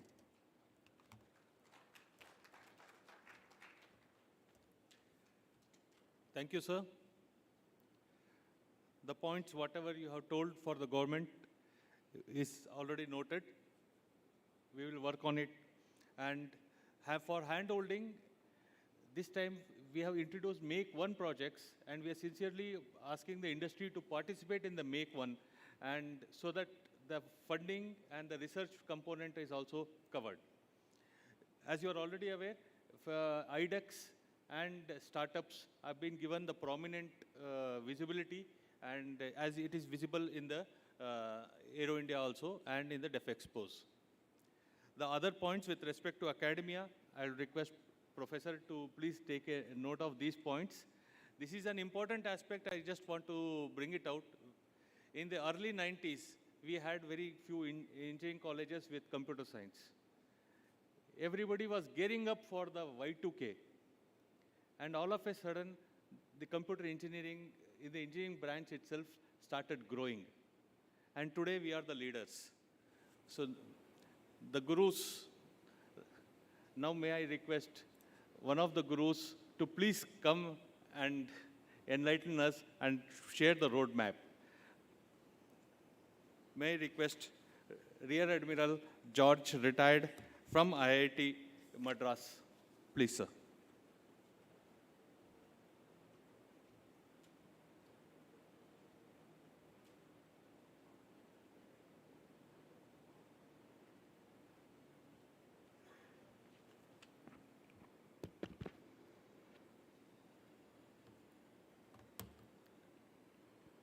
Dr. Das, Director General, ECS DRDO,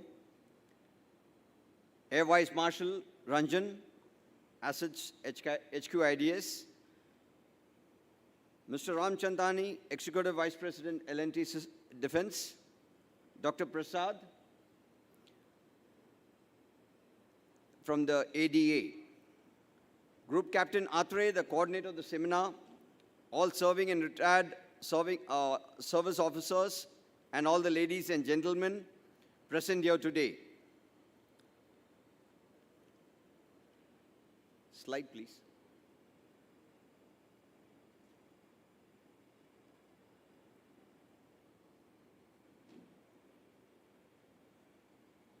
Can I have the slides, please?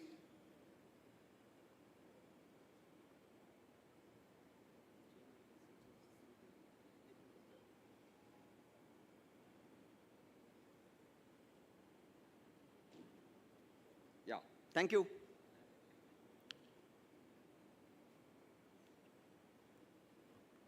William Gordon Welshman, a British mathematician, academician, is a founding father of modern-day tactical data links. During World War II, he worked at Britain's Secret Decryption Center as a code-breaking expert, and he later moved to the US and worked on military communication systems. Just a short background. Modern network-centric warfare, or the way we should fight wars in the future, brings all the armed forces and their databases online so that they can communicate quickly, share services and knowledge to achieve a common view of the battle space. This is particularly important today because the next major conflict could come as a surprise. With a rapidly changing geopolitical scenario and resultant vulnerabilities, we are at a critical crossroad. While we are well established to maintain our superiority, we can continue to maintain our edge only by the use of advanced technologies in network-centric operations. Network-centric operations have a multi-dimensional complexity to deal with. Considering naval operations alone as an example, the very operational nature of the Navy demands that operations over surface, underwater, and aerospace domains are well planned, coordinated, monitored, and executed. Taking a step further, interjoined operations by the three services over land, sea, and air, the scenario becomes highly complex. With such complexities encountered in joint operations, the need for optimized operations, harnessing all that technology can offer, has never been greater. At the core of this complex operational scenario are the war-fighting assets of the armed forces, whose operational availability is highly significant in terms of battle readiness and deployment plans to meet any emergent threats in all the three domains. The ability of an operations commander to plan the missions is directly dependent on the asset availability and their support infrastructure. This now leads to self-reliance in two important aspects. Firstly, self-reliance of the assets, which covers the entire hardware, the sensor payloads, the networking links, etc. And secondly, the self-reliance in effectively networking the already available assets, either indigenous or imported, and the effective management for optimum utilization. Let us now have a look at the technology scenario of a country today. The indigenous development of assets for network-centric operations could be considered at three different levels, as you see on the slide: software, hardware, and technology. While rapid strides have been made in the IT domain related to application software, middleware software, embedded software, and system software, however, we need to make progress in the core areas, the hardware and the technology segments. The hardware domain, consisting of board design, VLSI design, and circuit design, and the technology domain consisting of device and process design. The planned setting up of semiconductor fabrication facilities in the country is a welcome step in the right direction. Achieving self-reliance in the hardware and technology domains, and thereby a truly self-reliant assets in network-centric operations, will incur significant time and cost implications. As you see, what we have today is the top portion of the inverted pyramid. Too many people working in information technology, and as you come down, lower down, very few people are working on the core areas. This is something which we need to change. Academia has to take note of it, the industry has to take note of it, the defense has to take note of it, and that's how we will go into the core areas. IIT Madras has been at the forefront for providing technological leadership to the Indian wireless industry. The Center for Excellence in Wireless Technology, CEVIT, is an autonomous research society of IIT Madras set up with the support from the Ministry of Communication, Information Technology, and the Indian telecom industry.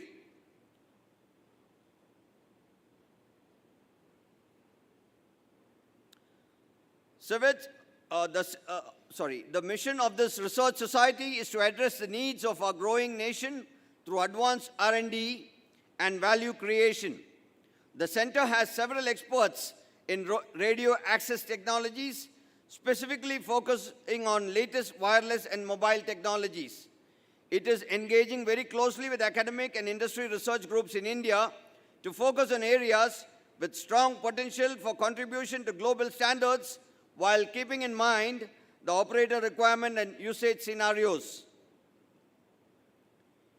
It has built simulators and test beds which benefit the industry in its R&D and capacity building activities. In short, CIVIT plays a key role in building a dynamic wireless R&D ecosystem in India.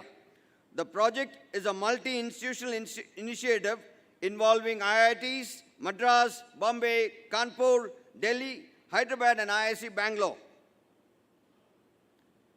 Keysight Technologies has already concluded an MOU with IIT Madras for research on future 6G systems, and the first commercial 6G services are expected to be launched by 2030. The future 6G systems are expected to be built on technologies such as AI, sensing, digital twins, time-sensitive network, and holographic communications.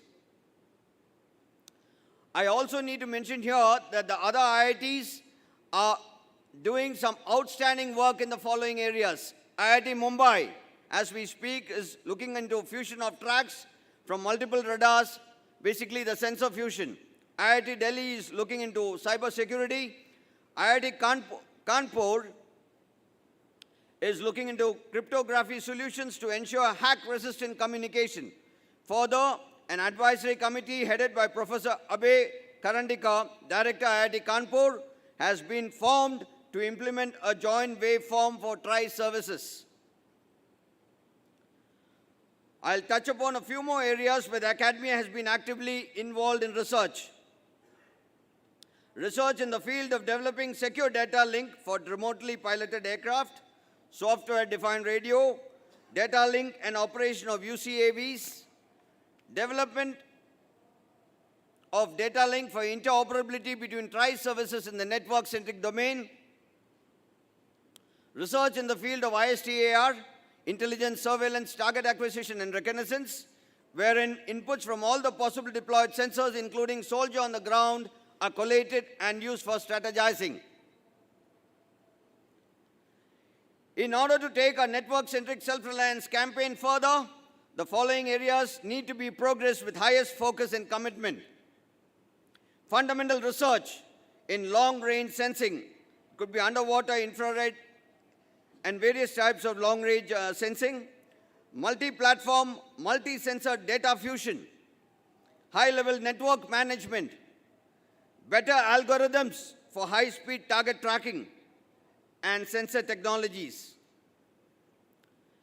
VLSI chip development and manufacturing, microwave components, investment in HF links to avoid spectrum congestion, exhaustive training to make operators highly competent, and last but not the least, inclusion of MIL standards, IPR, and product development processes into the syllabi and handle the academia. And role of certifying and testing agencies also should not be lost sight of.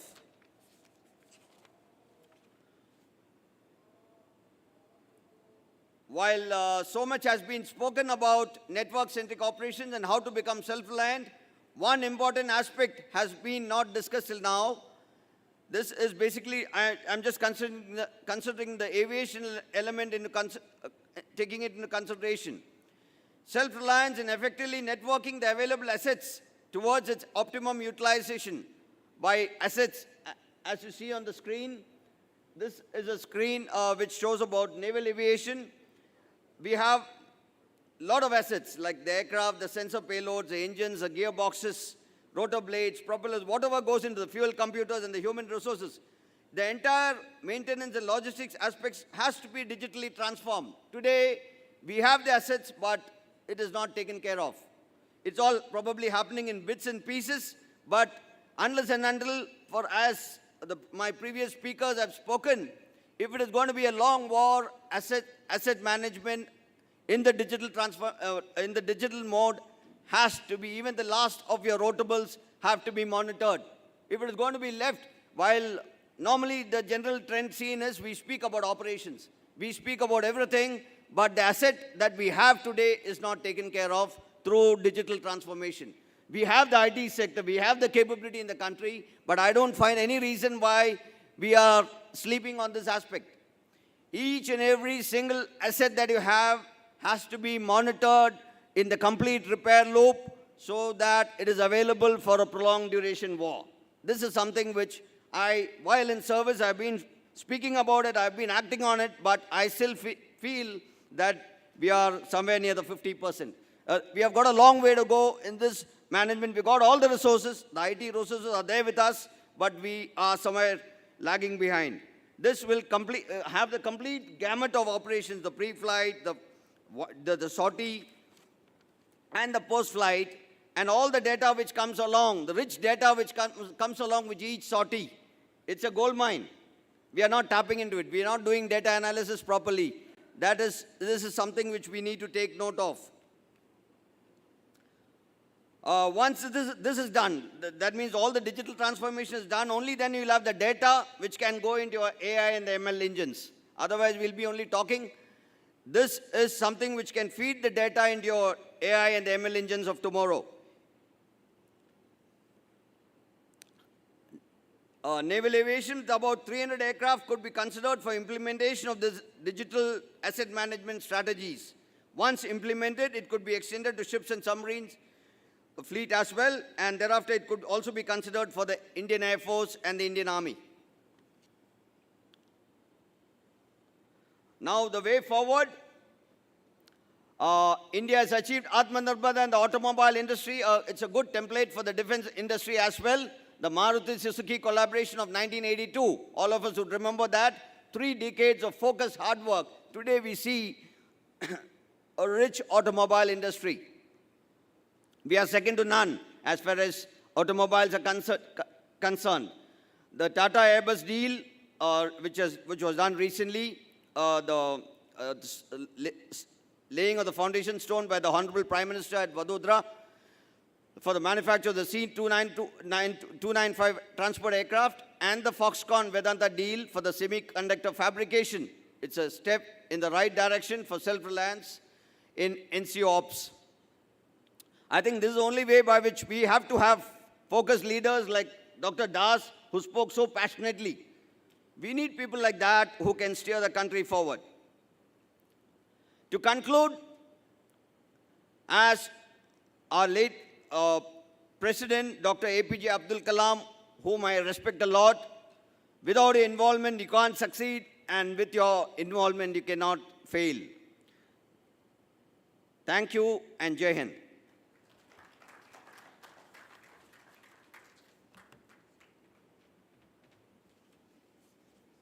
Thank you very much, sir. Thank you very much again for enlightening us the projects that you are undertaking from the IITs. Academia is contributing towards the technology in the civil front, in the wireless, also bringing out the focus areas. Like, sir, you brought out the material management, supply chain management. From the Indian Air Force side, we have a project called as EMOLS, and we are using it for last decade, and we are trying to bring in AI into it. In addition, various other AI projects, which I don't want to elaborate here, it is available in the India Pavilion, where it has been inaugurated by Honorable Raksha Mantri yesterday. One main challenge for the AI and to discover is what is available within the armed forces of a specific country. They have to derive, it takes a long time.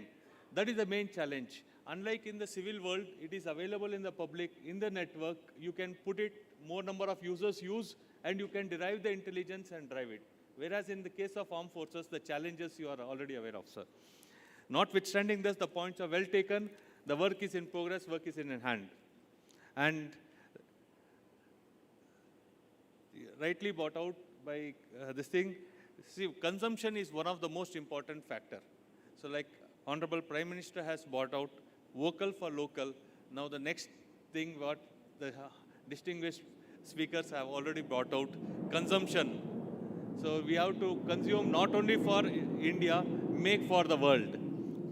Sir, your points for the focus areas, bringing out to the core technologies, out from the IT to the VLSI, microwave components, HF, and points taken, bringing out mill standards, IPRs, and roll-off certifications. May I now request Dr. Prasad, who is project director of LCA, please cover. He has got a rich experience in integrating various sensors, which are the key enablers for the network-centric operation.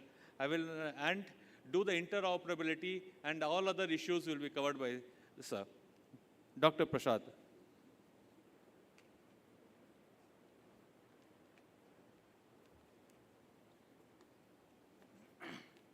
Very good afternoon to dignitaries on the dais and off the dais.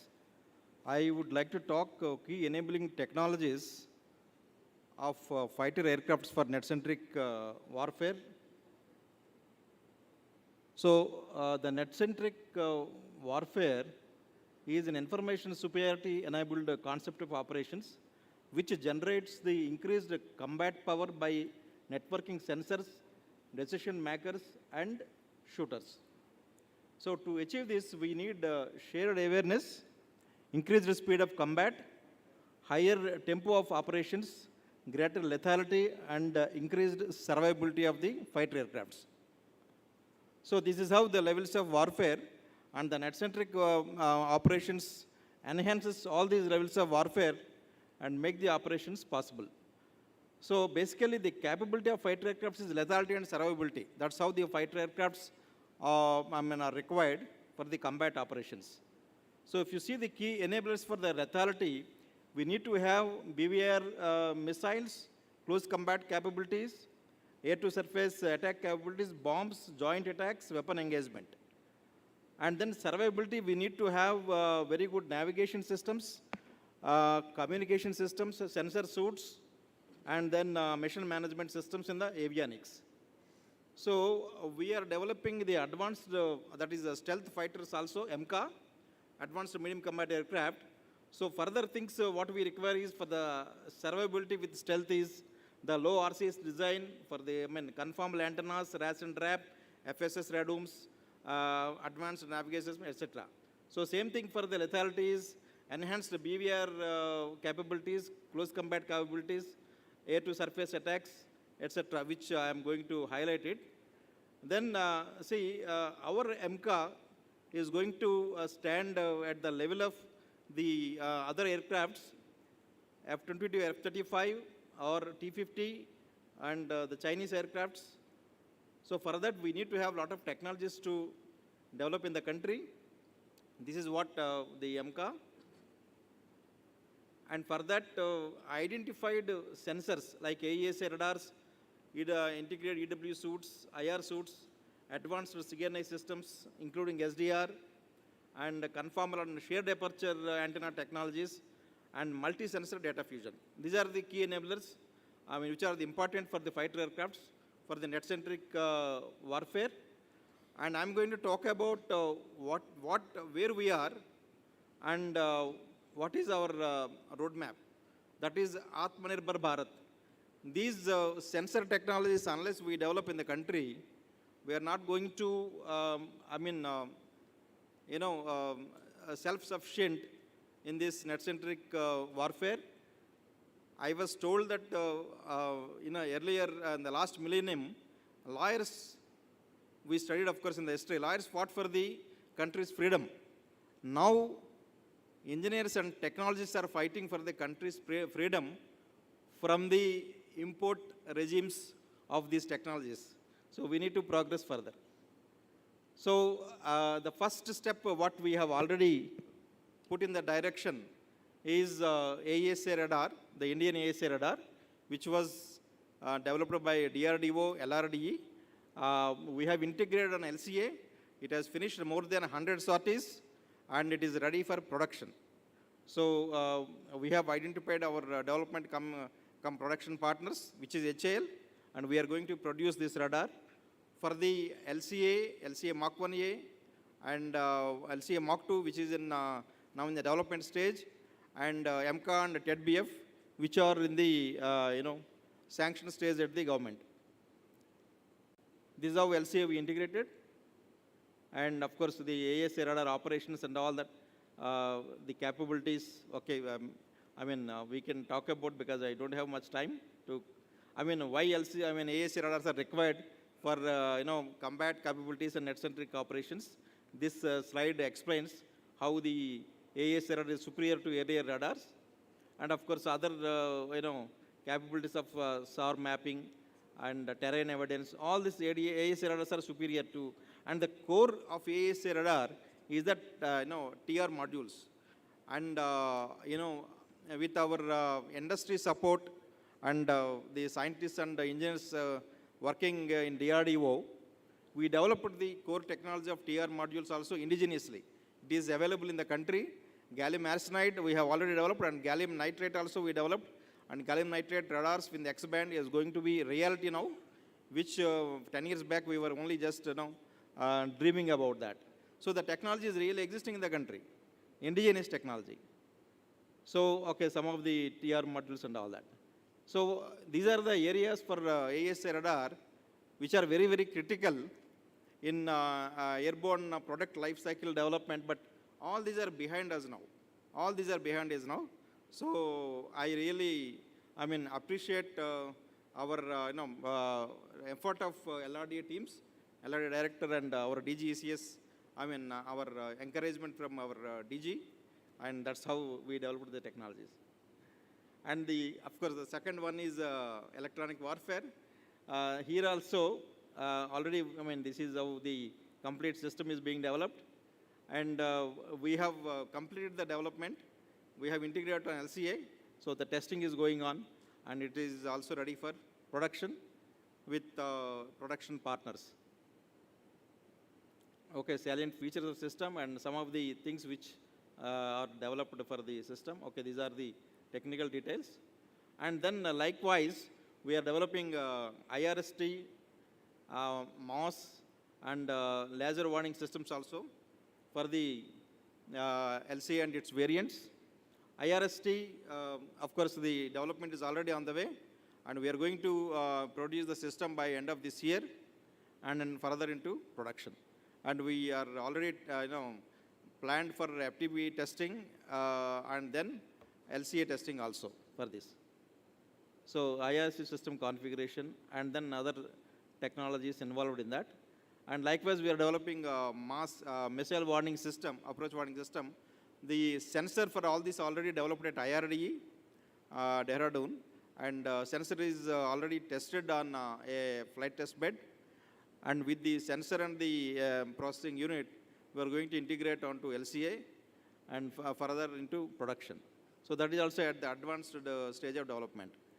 And for future aircraft programs, we require laser warning systems also. These also, the sensors are developed earlier at LASTEC and now at IRDE. This is also going on. This the development is going on. So then the IR suit countermeasures already planned, and with all these IR systems in place, development in place. And then further communication systems are developed, because these are another key enablers for the net-centric warfare. Out of that, some of the systems already developed by HAL. The first one is the DEAL SDR, which is already developed and integrated on LCA, and the flight testing is going on. So the development completed here. The flight testing is going to be completed by this year, and then we'll get into production. This is the important key technology for the net-centric warfare. And then, of course, other systems which are developed and being enhanced for other fighters is radio altimeter, which is done by HAL Hyderabad. Then INS, RCI is developing, and that INS already been being tested on LCA now.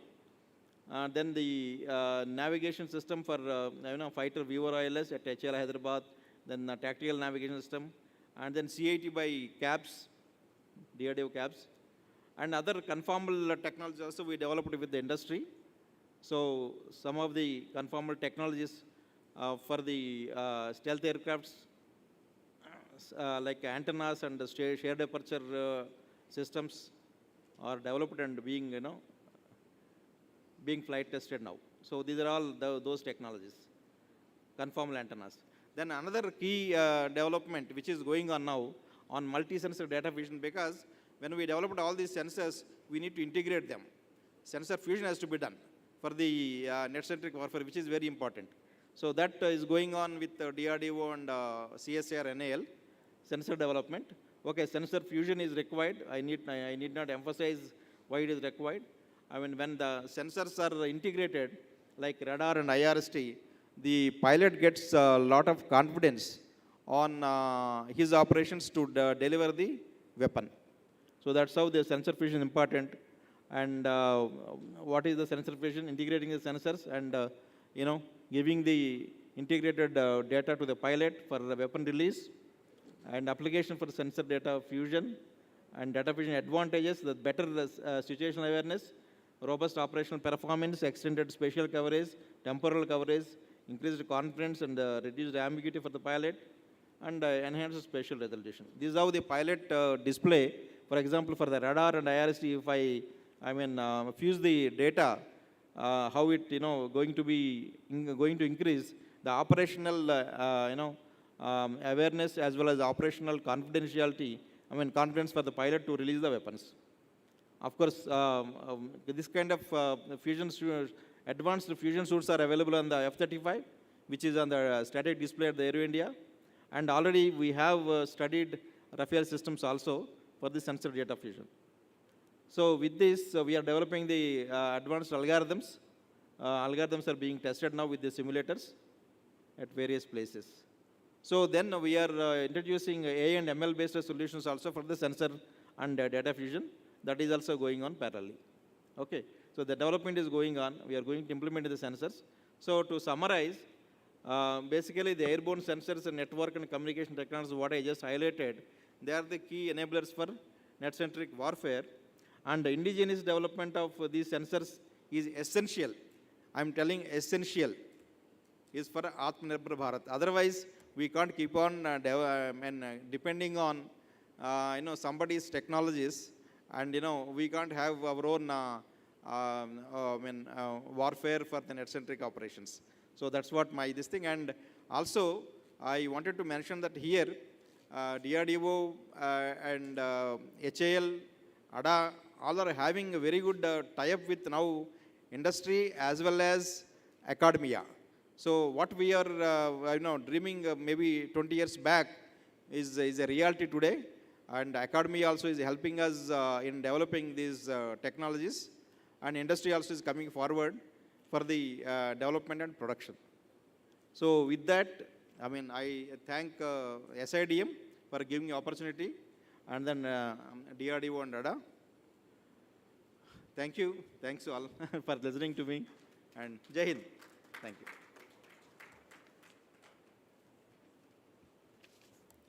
Thank you very much, sir. Before I conclude this session, the indigenous development of the key enablers for enhancing the network-centric operations in the aerospace domain is critical for any Air Force. We have identified few of the key enablers, and I assure you, sir, we are having a tech talk post this. And on each one of the sensors, enablers which we have identified, the experts in the domain, both from the DRDO and the private, will be covering at a great detail. Thank you very much. Thank you very much, sir.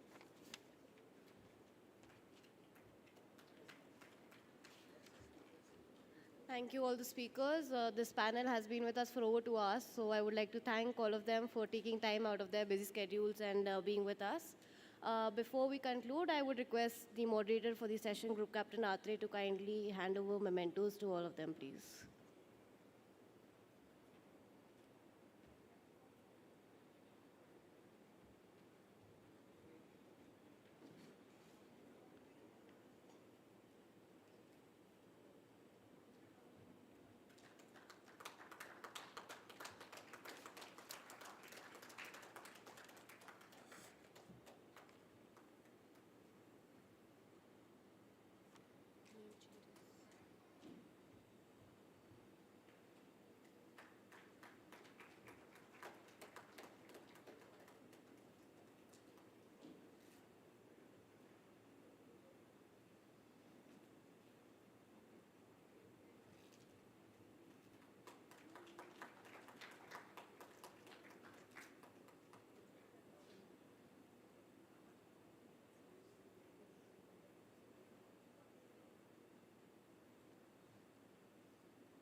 May I please request everyone for a group photograph?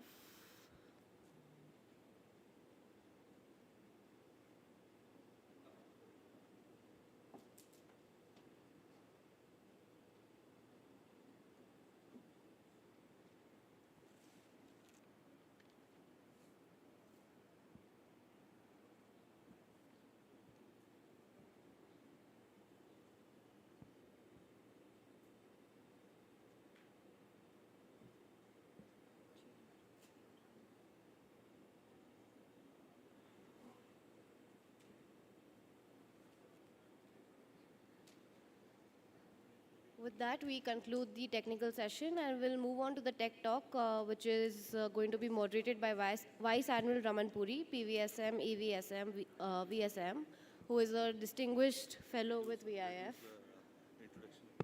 And apart from him, we will have Shri L.C. Mangal, OS and Director D DRDO, Dr. Rajay Kumar, Director IRDE DRDO, Dr. P. Radhakrishna, Outstanding Scientist and Scientist H, Director LRDE DRDO, Srimati Sunita Avasthi Singh, Scientist F, CASDIC DRDO, Wing Commander Satyam Kushwaha, Director Indian Space Association. We also have industry reps from Sankhya Labs and Amitech. So we would request all the panelists for this session to kindly be seated on stage.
Ladies and gentlemen, now this is the concluding session of the seminar and this particular discussion.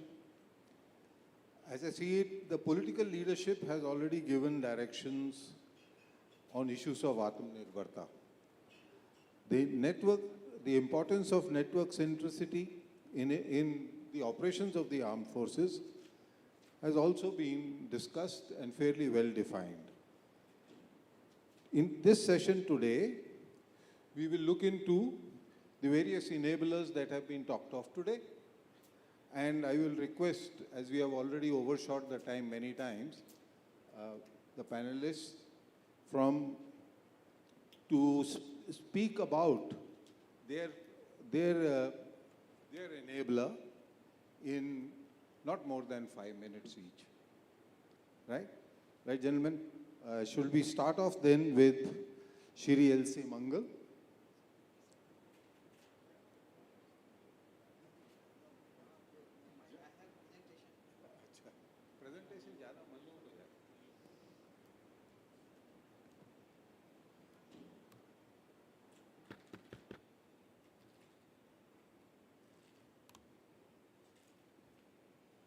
Good afternoon.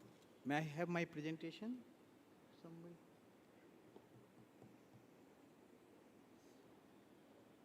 Yeah.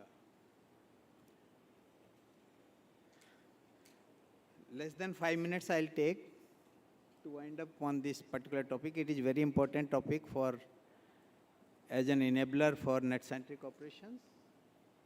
Software-defined radio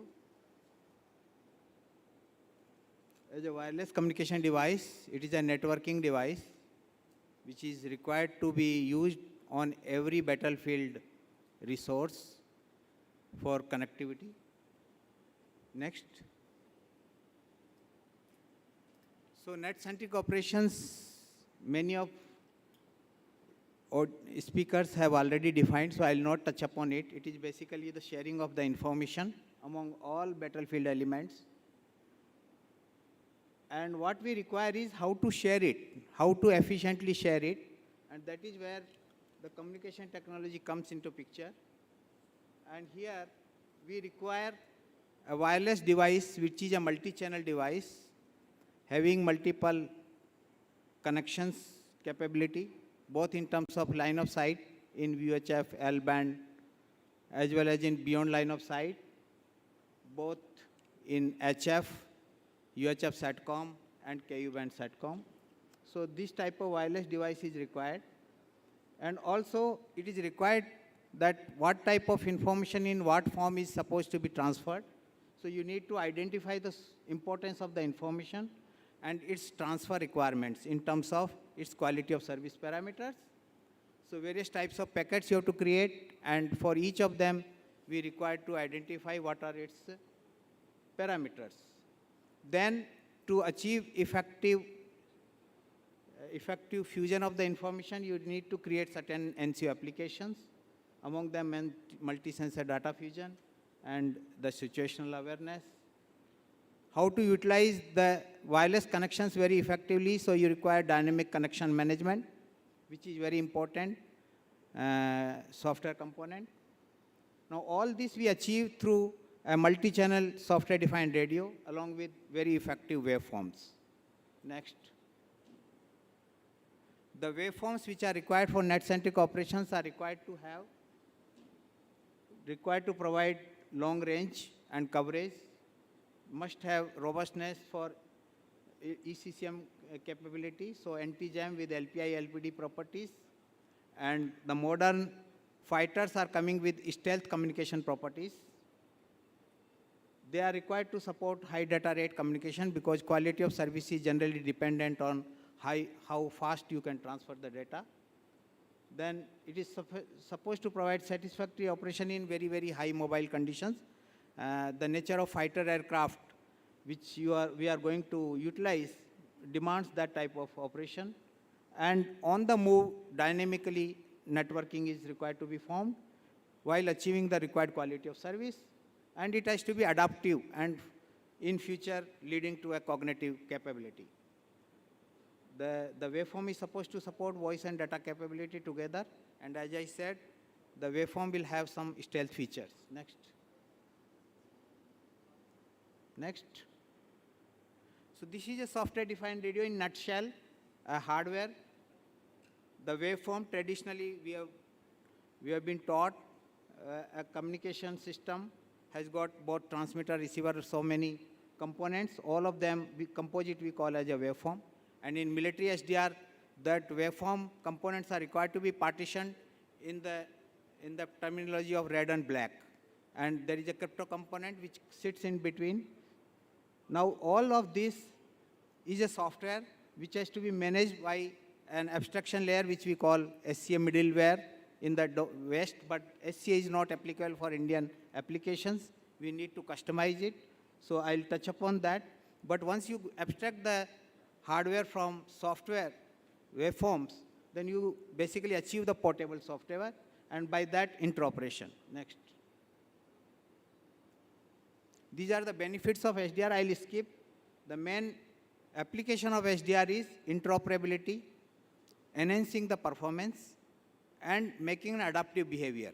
So these are the three basic advantages that we derive from SDR for the military applications, that you are able to achieve interoperation by way of giving a different software, and a legacy system can achieve enhancement in performance through an SDR approach, and you can create various dynamic adaptive conditions. Next. This is the development which DRDO we have done in last 10 years. We have made SDRs which are right now under production in Navy. 4 different types of SDRs are already under production, and one airborne SDR is right now under evaluation stage with MH-60R aircrafts. And associated ad hoc networking waveforms also we have developed. Next. Presently, we have developed SDR for fighter aircrafts, and it has been tested. 2 sorties we have completed on LCA. The SDR is having 4 channels, 2 VHF, 1 L-band, and 1 UHF SATCOM. Various other types of aircrafts we are working on, SDRs we are working on, and in near future, lot of technological components we will be initiating through MSMEs as well as with academia. Next. So now I come to the very important point of communication interoperability. How do you achieve communication interoperability? SDR for fighter aircraft is supposed to have communication with in UHF SATCOM with some legacy terminal. It is supposed to provide ATC communication support. And since for the tri-services operation, the same SDR is required to have interoperation with SDRs for Navy as well as for Army. The SDRs for Navy are fitted on ships and maritime aircrafts. Both of them should interoperate. Similarly for Army, various tanks, all those must operate. Now those SDRs are being available from multiple OEMs. They are being used by different agencies. How do we achieve interoperability of SDRs from different OEMs? How do we achieve legacy interoperability? Interoperability for joint services operations, and interoperation for joint multinational forces. So this is the question. Next. The easier method of achieving interoperability is, since it is a software-defined hardware, by way of software, you can change the parameters and characteristics of the radio. So it is very easy if you can change the software. And by software, if you can achieve interoperability, that is the ideal case. That is what the SDR is meant for. So we have to make our life easier for portability of the software. How do we achieve that? Is by standardizing the middleware. The standardization of middleware will require a lot of development. We cannot borrow the concepts of what West has done because a lot of things are not in open domain. So we need to take a lot of information, gather that, and with our own intuition, we have to customize them. So with that objective in mind, Secretary DP had constituted one committee for SDR standardization, and DEAL has been tasked to provide a framework for software standardization for SDR, which we call IRSA, Indian Radio Software Architecture, and I'll provide the details next. Now, this is the basic problem that every vendor who is developing the SDR is having different software customized interfaces. So in the absence of standardized interfaces, the waveforms which people port on the radio have got different interfaces. Therefore, the same waveform cannot go to another radio. So what is required is standardization of interfaces, API set, the standardization on security module. Next.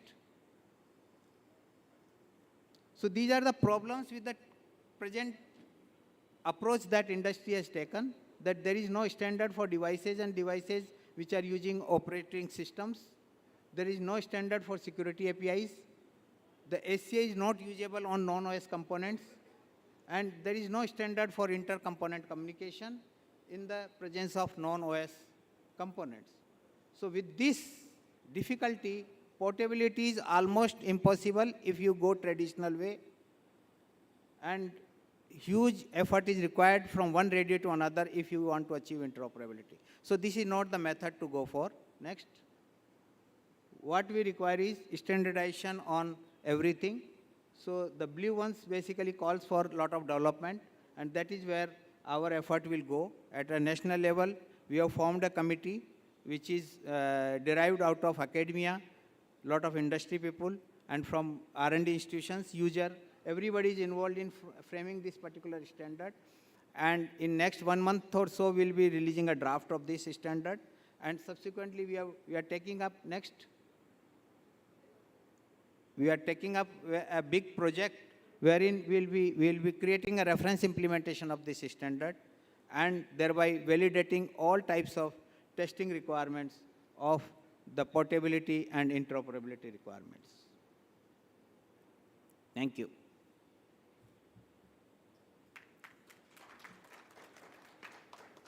Thank you very much. Thank you, sir.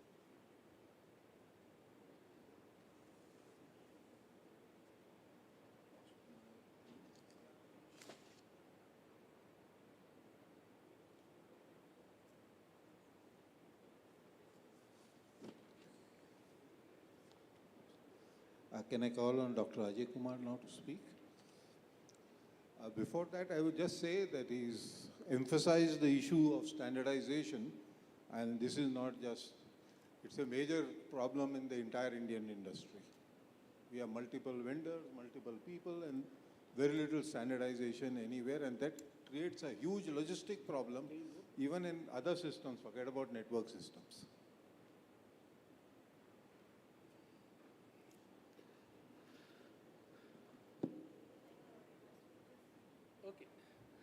No presentation, okay, fine. Good afternoon. So because of the paucity of time, I've been asked that I should speak extempore rather than going through the presentation. So good afternoon, friends.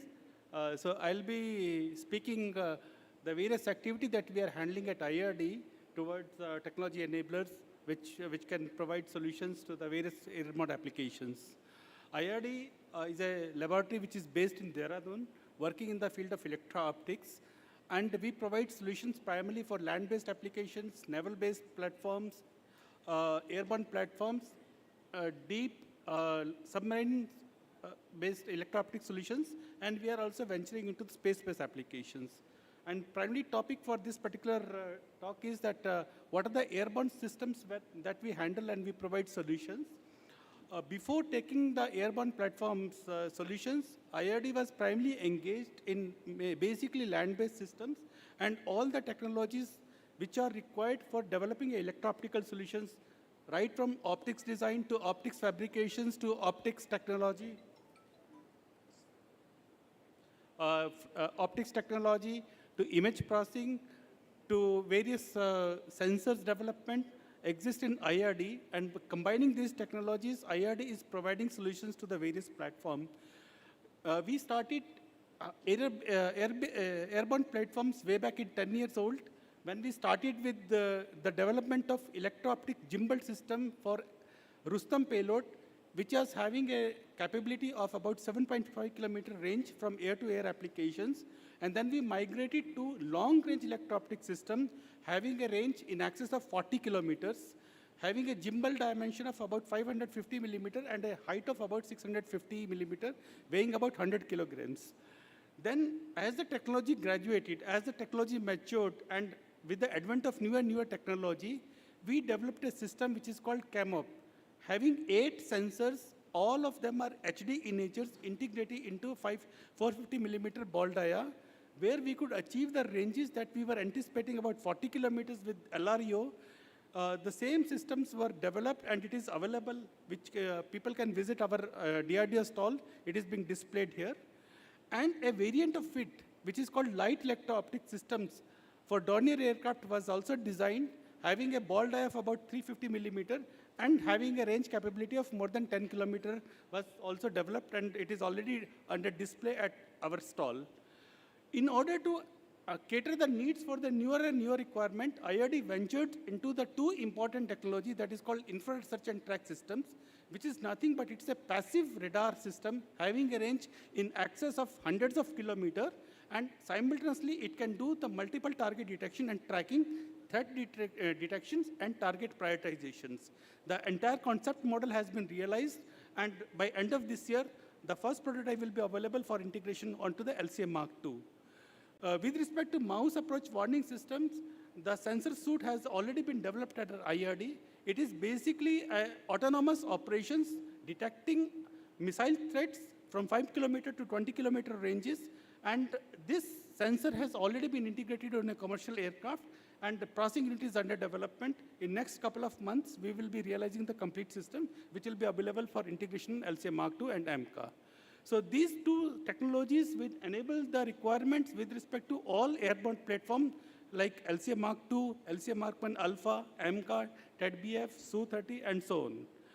In addition to that, considering the needs of the new generation electro-optics requirement, IRD is venturing into a niche technology of segmenting dome-based electro-optic systems, where the entire functionality like electro-optics tracking system, distributed aperture systems, and IRST technologies are combined together to generate a unified solutions, having a fusion of all the informations like IRST technology, distributed aperture system, mouse systems, and EOTS technology are combined together into a systems which can provide complete 360-degree coverage and provide the IRST functionality within this.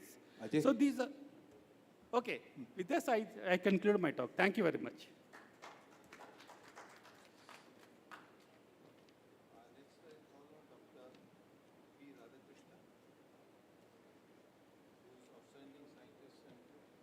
Outstanding Scientist H and Director LRDE DRDO. Good afternoon. I think it is 5 minutes to again it has come down to 2 minutes, it looks like that. So I'm Radhakrishna, Director LRDE. LRDE, that is Electronics and Radar Development Establishment, is one of the premier establishments of DRDO. It is a radar house of our country. So we have developed, deployed several radars for various functions like surveillance, tracking, fire control, weapon location, various functions, including the long-range target detection and tracking for the air defense applications, missile monitoring. So our systems, which have been already deployed with the Indian Air Force, Indian Army, Indian Navy, almost all the systems are network ready. That means IACCS, which was mentioned earlier, our Air Force network, all our systems deployed for Indian Air Force, they are all integrated with the network. So they are ready for network integration for future network-centric operations anytime. We are ready anytime. Now in future also, all our systems are capable of integrating to any network. But only irony here is, we have discretely the network operations by Indian Air Force separately, Indian Army separately, Navy, I don't know what kind of network they have. Actually, they have very limited network. But all these things, we should look forward for a complete integrated network across all the services and as well as our security forces. And today, our industry is matured. All our radars, what we have realized and what we have been now doing actually and what we are going to do in future also. Industry is heavily involved. So far, subsystem level, all the industry partners deliver the qualified subsystems. That is the fact today that our industry is matured to make the systems ready for integration with as systems. And also we have now moved on to complete hardware realization through the industry partners. They are capable, but only thing is the critical software. Let it be the system software or let it be the software for weapon integration or software for network-centric operations. The core software is controlled by us, and we can share this software with our industry partners also in future. So that is how we are here today. I can say proudly that as far as radars are concerned, let it be ground-based, shipborne or airborne radars today, the fact is we are truly Atmanirbhar Bharat. No need for importing any radars from any country in future. For all the applications, we have actually had a couple of slides, but due to paucity of time, if you look at the threat scenario, let it be the threats underground in terms of mines, explosives, or on the surface, or in the air, or in the space. We have radars, spectrum of radars covering from the HF band, UHF, VHF, or L band, S band, or C band, up to KU band. We have all the radars established, and they are operationalized on various platforms, ground-based, shipborne, or airborne in terms of fighters, the surveillance platforms like airborne early warning and control system, or fighter aircraft, or UAVs, or now we are now developing miniaturized radars for even for drones. So this is the spectrum of radars what we have already realized in the country, and I can say that today our industry is matured, and together we need not import any radars in future, and all radars are going to be network centric. Definitely the key enabler, the sensor, if you look at the sensors, radar is the key sensor in any of these platforms, and that's where we are completely self-sufficient. So with this, I think I can conclude, sir. Thank you very much. Thank you very much. Come, madam.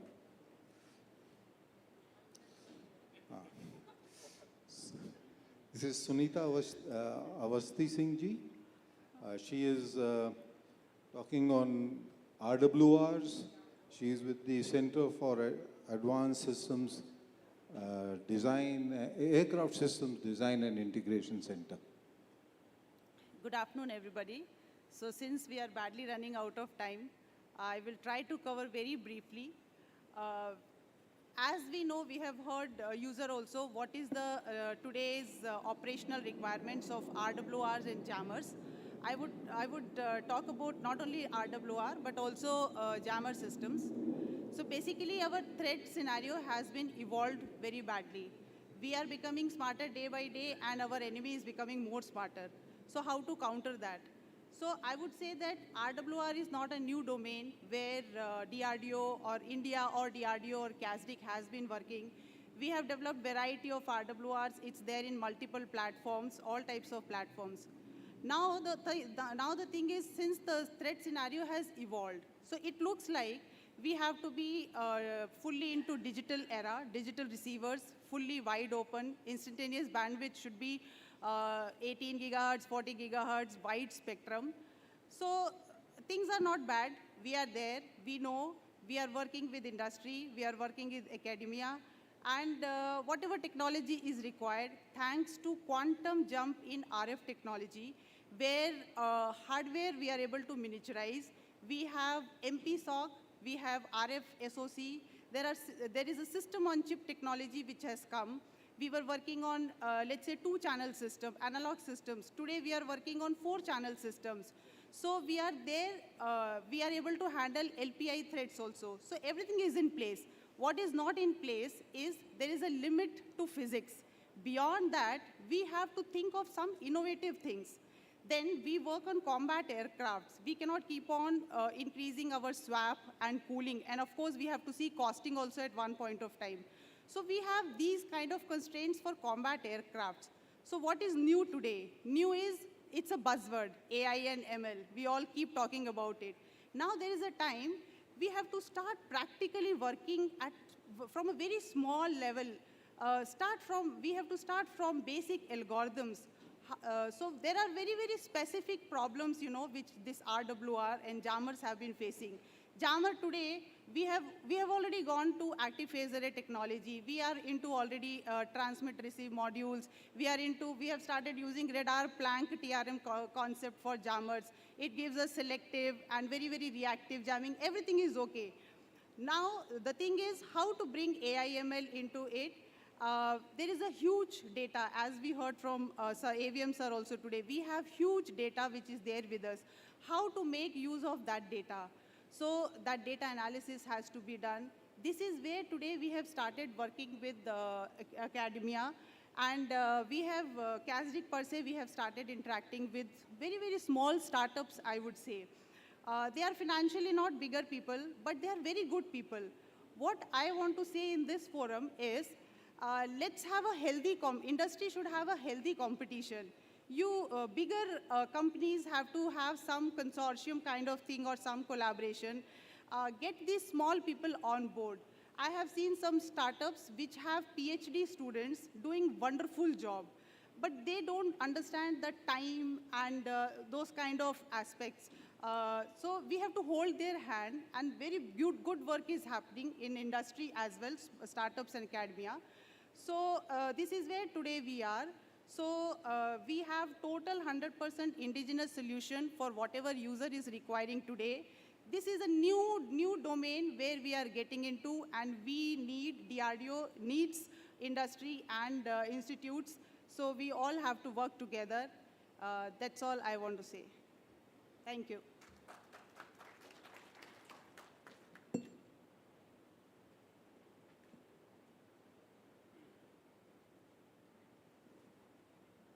Can I call upon Wing Commander Satyam Kushwaha? He is the Director, Indian Space Association. We will talk about capabilities, opportunities in respect of Indian space industry and the way forward. Thank you, sir. Good afternoon, ladies and gentlemen. I know it's a difficult time as we are approaching past lunchtime. And since the direction has been given that it has to be short and sweet, I won't take too much of your time, and I'll go extempo. As you are all aware, the Indian Space Association was launched by the Honorable Prime Minister to specifically focus on all dimensions of space as an industry body and be the voice of the industry. So in the last 1.5 years, it's been a very compelling and a very interesting experience to understand various dimensions of space. And here I'll give you an insight as to what we feel that space can do to add strength and teeth to the net-centric capability of the Indian Armed Forces. Now, ladies and gentlemen, I'm sure many of you would be aware that space-based internet, high-speed space-based internet is going to hit us. It's already hit us. We've seen some magic in Ukraine. And we are going to have some of our own networks in position by next year by OneWeb. Now, space is a limitless real estate which has tremendous capabilities for leveraging, especially in the communications domain. With the LEO orbits, LEO satellites coming in, which are basically in the LEO orbits, with low latency, they have added a completely new dimension. And we need to now work towards exploring how the aerospace and the space and the ground is going to get connected with high-speed communication capabilities. Some of the critical elements of that would definitely be the software-defined radio-enabled satellites, ground equipment, and the encryption related to securing those communication lines. Now, ladies and gentlemen, what's very important to note is that armed forces are most concerned about how they play around with the OODA loop to remain ahead of what, in terms of how they can surprise the enemy and ensure friendly use of the OODA loop. And that's where I think that new possibilities are emerging. We need to, as an industry body, we look forward to working very closely with the various departments which are engaged, right from the armed forces who are the users to the R&D agencies from DRDO, ISRO, and many other agencies who are not represented here. What's important is that it has to be a whole of nation approach that has to be applied, because it's just not only about defense, but this capability is going to touch every dimension of space-based capability that's going to come to us. I'll name a few. They would vary from space situational awareness to space-based remote sensing, to sensor fusion, to GNSS. I mean, every dimension is going to use this capability in some format or the other. Hence, the market possibilities are very immense, actually.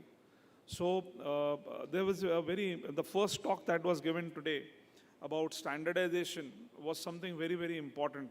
Commonality, interoperability, and convergence are going to be three very important buzzwords that we should be looking at when we are looking at this entire gamut of net-centric operations enabled through space, airborne, and ground-based assets. Here, I would like to bring out that since Atre sir had asked me that I must talk about what the industry would want also from all of you, we request primarily 3-4 things. One is a level playing field. We are your co-travelers. That's how the Honorable Prime Minister has laid down the canvas for everybody, and hence we must work collaboratively. I can assure you, sirs, that the Indian industry is very, very capable. Our young minds are absolutely charged with innovation and bringing credible solutions to the table. Many of them are in the region of TRL 5, 6, 7, some of them beyond that. So they are serious players. They have their skin in the game, and they are coming up with ideas which I have not seen before, especially in the remote sensing domain.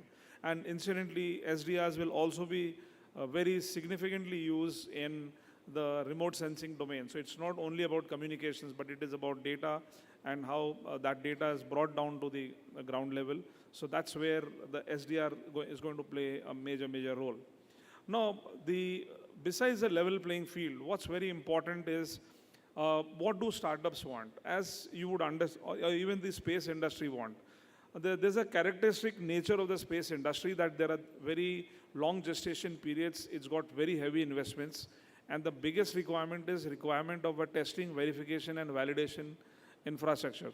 So far, things were governed by ISRO, but now with the opening of the space sector, a lot of young companies are coming up with very, very credible solutions, but they need testing places.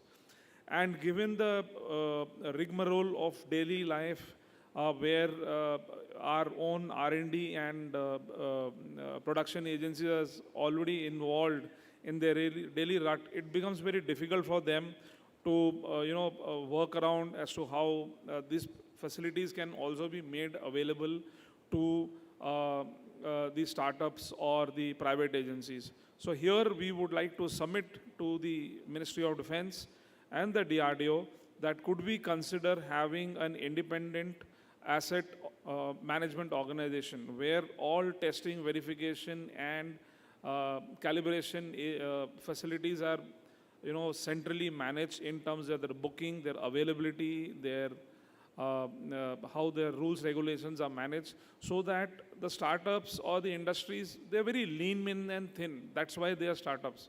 They don't have too much of capability to write and follow up with multiple agencies. So if we have a single point of convergence where on a website all these testings capabilities are mentioned, he just has to go there, click, and know what is it going to cost, when is it going to be available, then he can fix his milestones and how he is going to interact with the investor, because finally the space industry will be dependent on investors. So this is one simple, humble request to the Ministry of Defense and the DRDO to consider some kind of a format in which the entire testing capability of this country or the labs and their associated link infrastructure is brought on one common platform. it will be a huge, huge service to our country, sir. And it will be, the advantage of this will be that it will be much more professionally managed, and it can be handled in some kind of like, we have the IDEX organization, we could have a Section 8 company incorporated under MOD, which professionally manages it with whatever revenue cycles it may have. The second very important aspect that we want to bring out is that our youngsters, they're very capable, but what they want is protection of their IPR. So this is something which also needs to be taken into consideration. And space is something which cannot survive only on the fundings that are given by IDEX or TDF. They have to be made to grow and become global organizations. We always say Lockheed is doing something, Boeing is doing something, they are billion-dollar companies. But what are we doing by doing an introspection inside us to help create those billion-dollar companies within India? And the most important thing is respect for their IPR and giving them that ecosystem where they can come out. You give them the most difficult problems, but also allow them the space to breathe. I think that is where the industry would look for opportunities to work with. I mean, I was so happy to see that phenomenal list of challenges that are there which the industry can put in. I assure you, sir, on behalf of the industry that we are there. We are there with a skin in the game, a neck in the game, as serious collaborators and co-partners in this journey. And we look forward to your support in this regard, sir. Another important thing that could be considered is that... Yes, sir. Right, sir. I'll make it. Thank you very much, sir. It was an honor being a guest lecturer here, sir. Sorry for cutting people off, but can I request Mr. Amit Sharma, Director, Emitech Electronics Limited? He will speak on recharging digital war fighting with software-defined satellites. Hello, ladies and gentlemen. I'm Amit Sharma. I'm founder of Emitech Electronics Limited, a 25 years old aerospace, defense and intelligence company in India. We have spent 25 years to be an overnight success in this domain. We are a company with experience in software-defined radios for water, for land, for air and space. We are using these SDRs to transmit and receive all the waveforms, all the protocols, all the frequencies at all the power levels for various intelligence operations by various customers in India, like NTRO, the CABSEC, the Signal Intelligence, the EW units of all the forces. We are currently building about 60 advanced radio frequency monitoring land-based platforms. We are intently focusing on space-based electronic warfare, and we are specialists in satellite interception.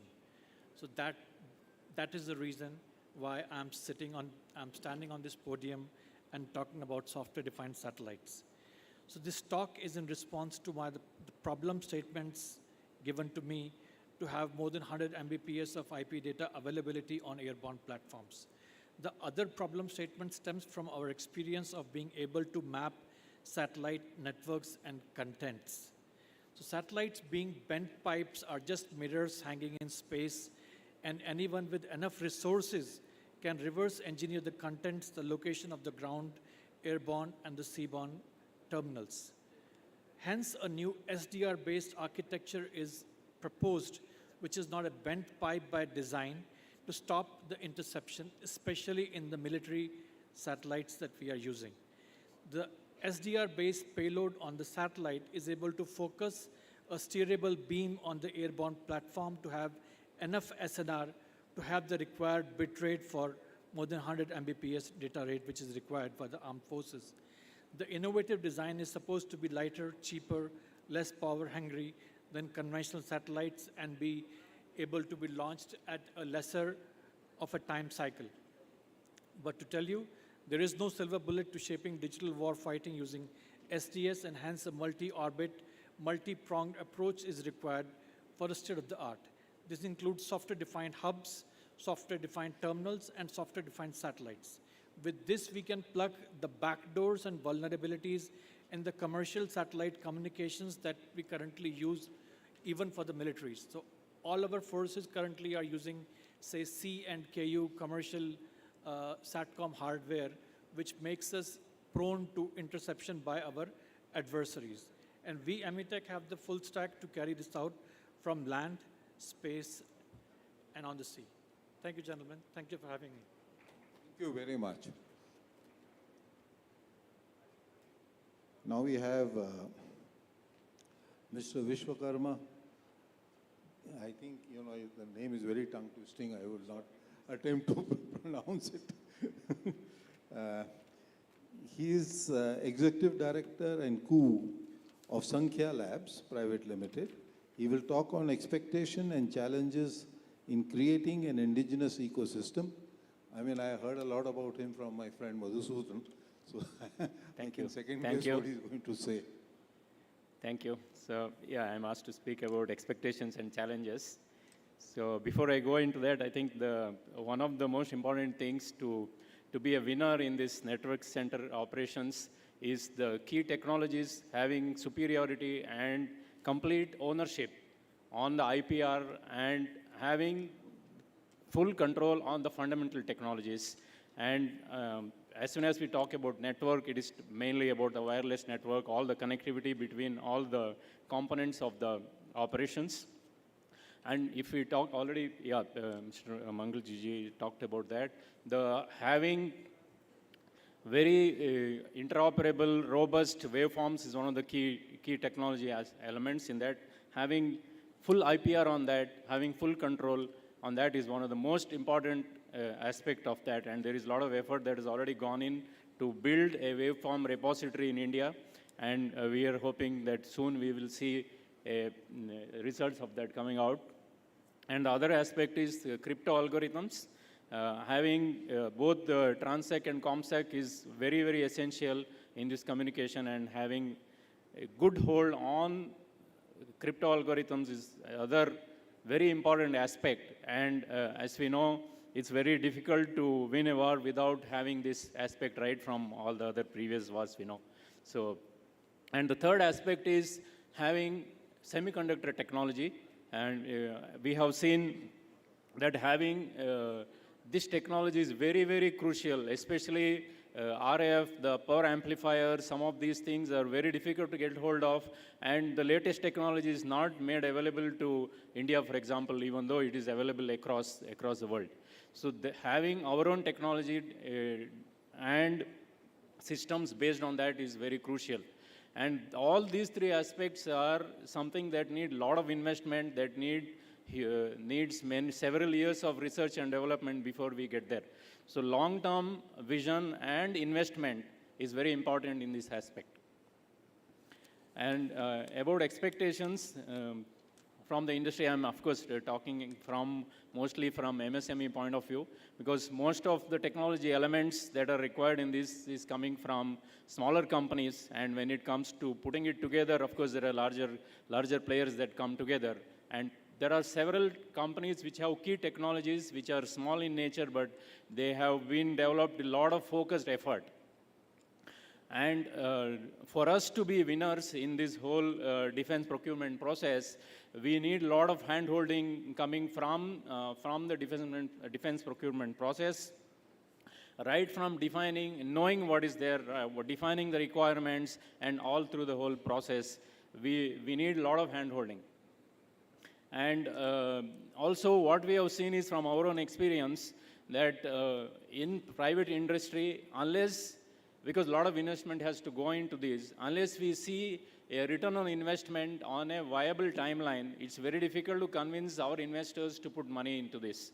Even medium-sized public companies are a bit scared of investing in long-term development of technology and components. Because if you look at how the balance sheets are drawn in companies, if you do make any investment, if it doesn't return investment in certain period of time, 4 years, 5 years, then that investment has to be written off, and that has it hits the balance sheet. And then of course for public companies it's a big issue if in one quarter if they have to write off so much investment. Obviously the share price will be affected. So To be able to do that, there has to be a reasonable path for return of investment.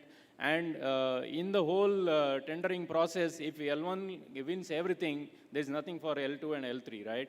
We have seen other government procurements where not all is taken by L1. There is opportunity also for L2 and L3, where certain percentage of the contract is also given to L2 and L3 if they meet the same pricing. So we need these kind of transformations in the whole policy is very, very much required for us to be able to contribute and be part of this whole game. So these are some of the main points that I wanted to bring across. Thank you.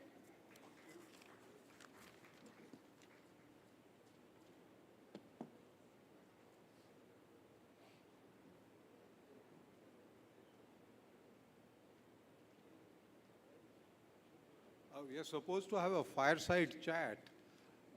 Would you want to do it for about 5 minutes, or shall we go conclude the session? Huh?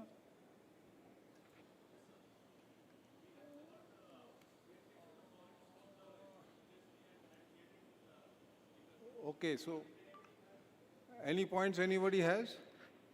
Okay, I'll just make a quick conclusion. So I think, as I see it, that the requirement of network-centric warfare and what it can do for the warfighter, I think, has been amply brought out in the presentations today. And as I see from the presentations, we have very well, or should I say, have the capability to design our platforms and systems, large platforms and systems, and whether they be radars, EW systems, electro-optic systems, and other sensors, and our command and control systems. We can design these systems. Where the problem comes is where are the components and where are the processors that we need. And the whole business of indigenization, if we start counting our level of indigenization based on how much components have been imported and how much raw material has been imported, then you'll always get a very low level of indigenization in the system. And I think the system needs to understand that design is the most important part of our entire ecosystem. Once we have that, and even if I've taken components from A, B, C, the possibility of being able to indigenize more and more will be there in future. And ATVP is a very good example where we started, I think, with about 30% indigenous, and today, because we have the basic design with us, the systems at least have gone up to at least 75, 80%, and will soon be 95%. So that is something I feel that the system doesn't, the higher system doesn't understand, and we have got financial advisors making all sorts of methods of calculating indigenous content. And this is hurting the industry. Not only industry, I think it hurts even the R&D organizations. Next, I would say that as we are going through to joint planning and joint operations, we need to seriously ask ourselves if we are creating systems which are secure, reliable, and interoperable across the network. And for that, I think it is not just the developers who need to do develop systems based on some PSQR and all that comes, but there has to be should I say, a systematized method of total conceptualization of the whole system, from womb to tomb. And that has to be done, I suppose, in consultation between the users and the technologists. In our case, it will probably have to be just the user and the relevant DRDO clusters to be able to decide what is going to be the, and probably the industry also needs to get involved to see how the system is going to behave as a network system in totality from womb to tomb. Unfortunately, I think that is an aspect that it was all right when single services were operating on their own and everything, but if we want to go to joint warfare, and there is going to be jointness between systems, and let it not be just jointness as a word. I would also like to briefly say that for network-centric operations, we then basically need following to be done. A, to be ensured that they are secure, interoperable, and reliable. They have to be resilient. What happens in the battlefield, you will not get communication the way you thought you will get. So the system has to be resilient to do that. And what will happen in the mountains will be different from what will happen in the deserts. So I feel that they have to be locally manufactured processors, including network processors and wired or wireless network ICs. That have to be done. I think Sankhya has been in the game for a long time, and if he was to relate his problem, he would cover one day. It is not that the capability is not there, but we have to realize startups and academia can take something up to, say, TRL3, maybe to TRL4. But in this game, when they want to go to production, they will need a grant of maybe 50 crores, 100 crores, 200 crores, depending on what you are wanting to indigenize. And today, I do believe that given about 50 to 60 crores, as far as the armed forces are concerned, our processor needs can be proven at the, should I say, shuttle level from a fab and tested using mathematical algorithms, so that we know that at least we can't rule out, but we are fairly sure that there are no backdoors in what we have got from somebody.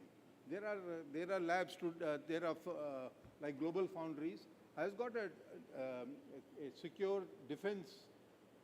You pay more for that, but you can get your things fabricated there. We need many more fabless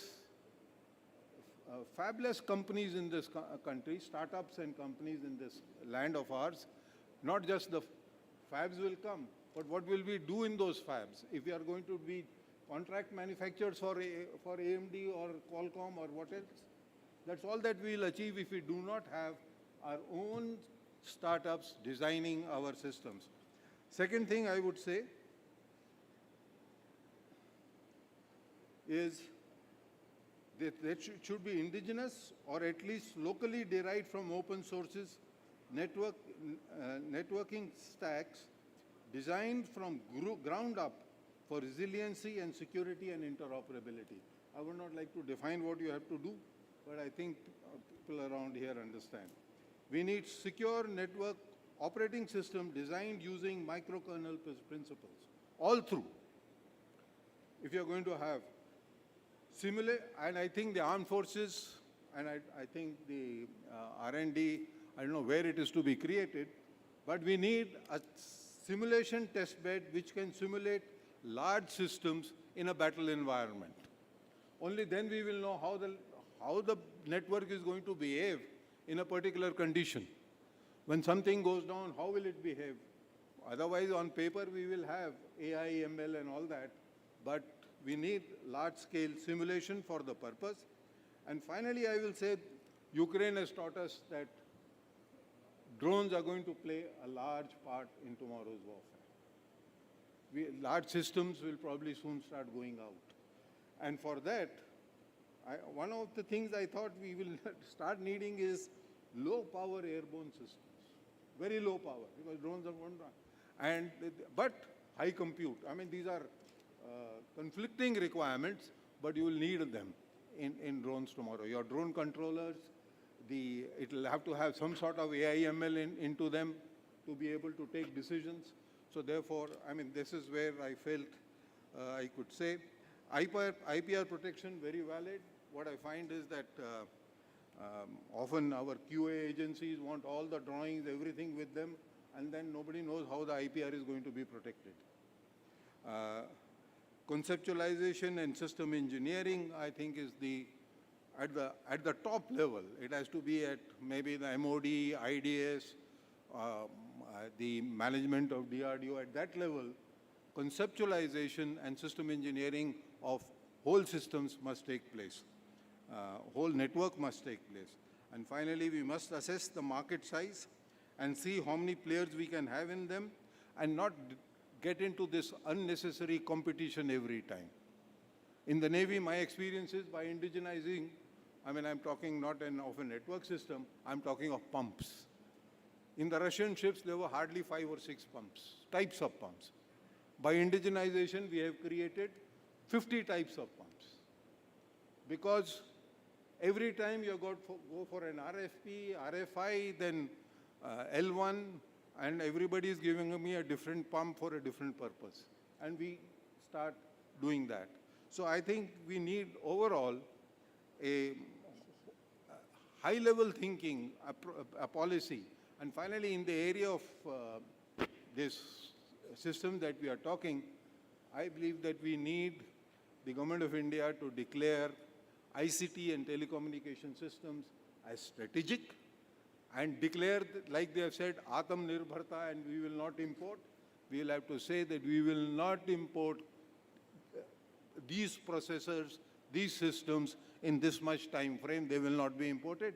And I believe as far as processors for the armed forces are concerned, we can have them with the armed forces in about 1.5 years to 2, with productionized at the shuttle level, which doesn't cost too much.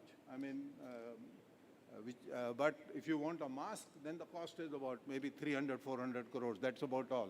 Who will fund it, I don't know. I find that today our FAs are ruling the game, and we find that nobody is wanting to overrule them either. Thank you very much.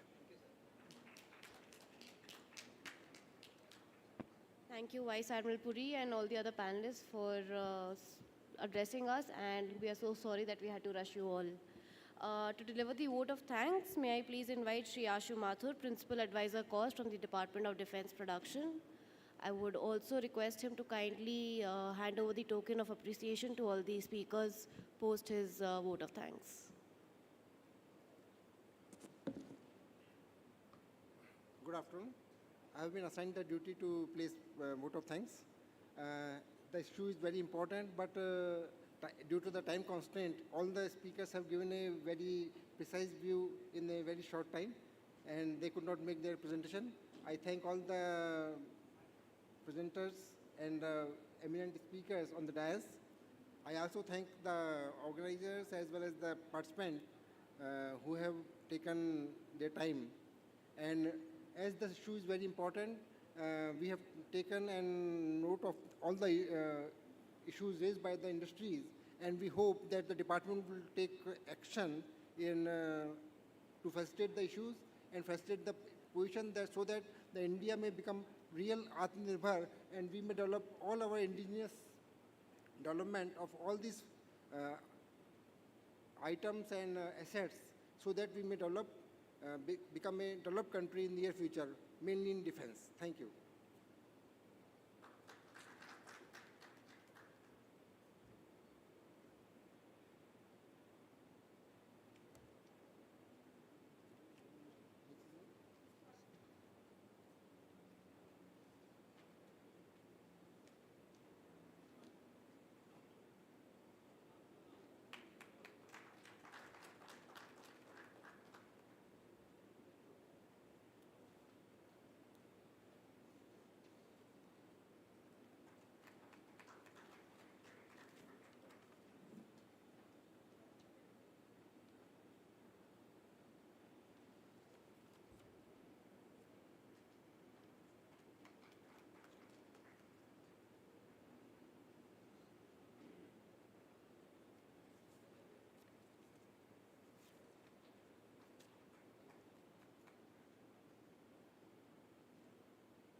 I would also like to invite Group Captain Athre on stage. He was the coordinating officer for this seminar from the Department of Defense Production, and I would request Mr. Mathur to also felicitate him, please.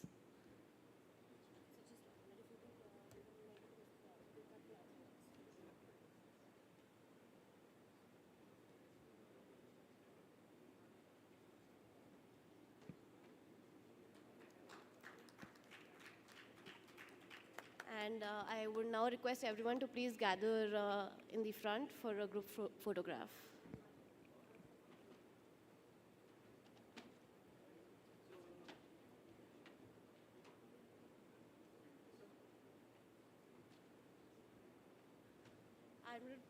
Admiral Puri, can I please request you to hand over a memento to Mr. Mathur?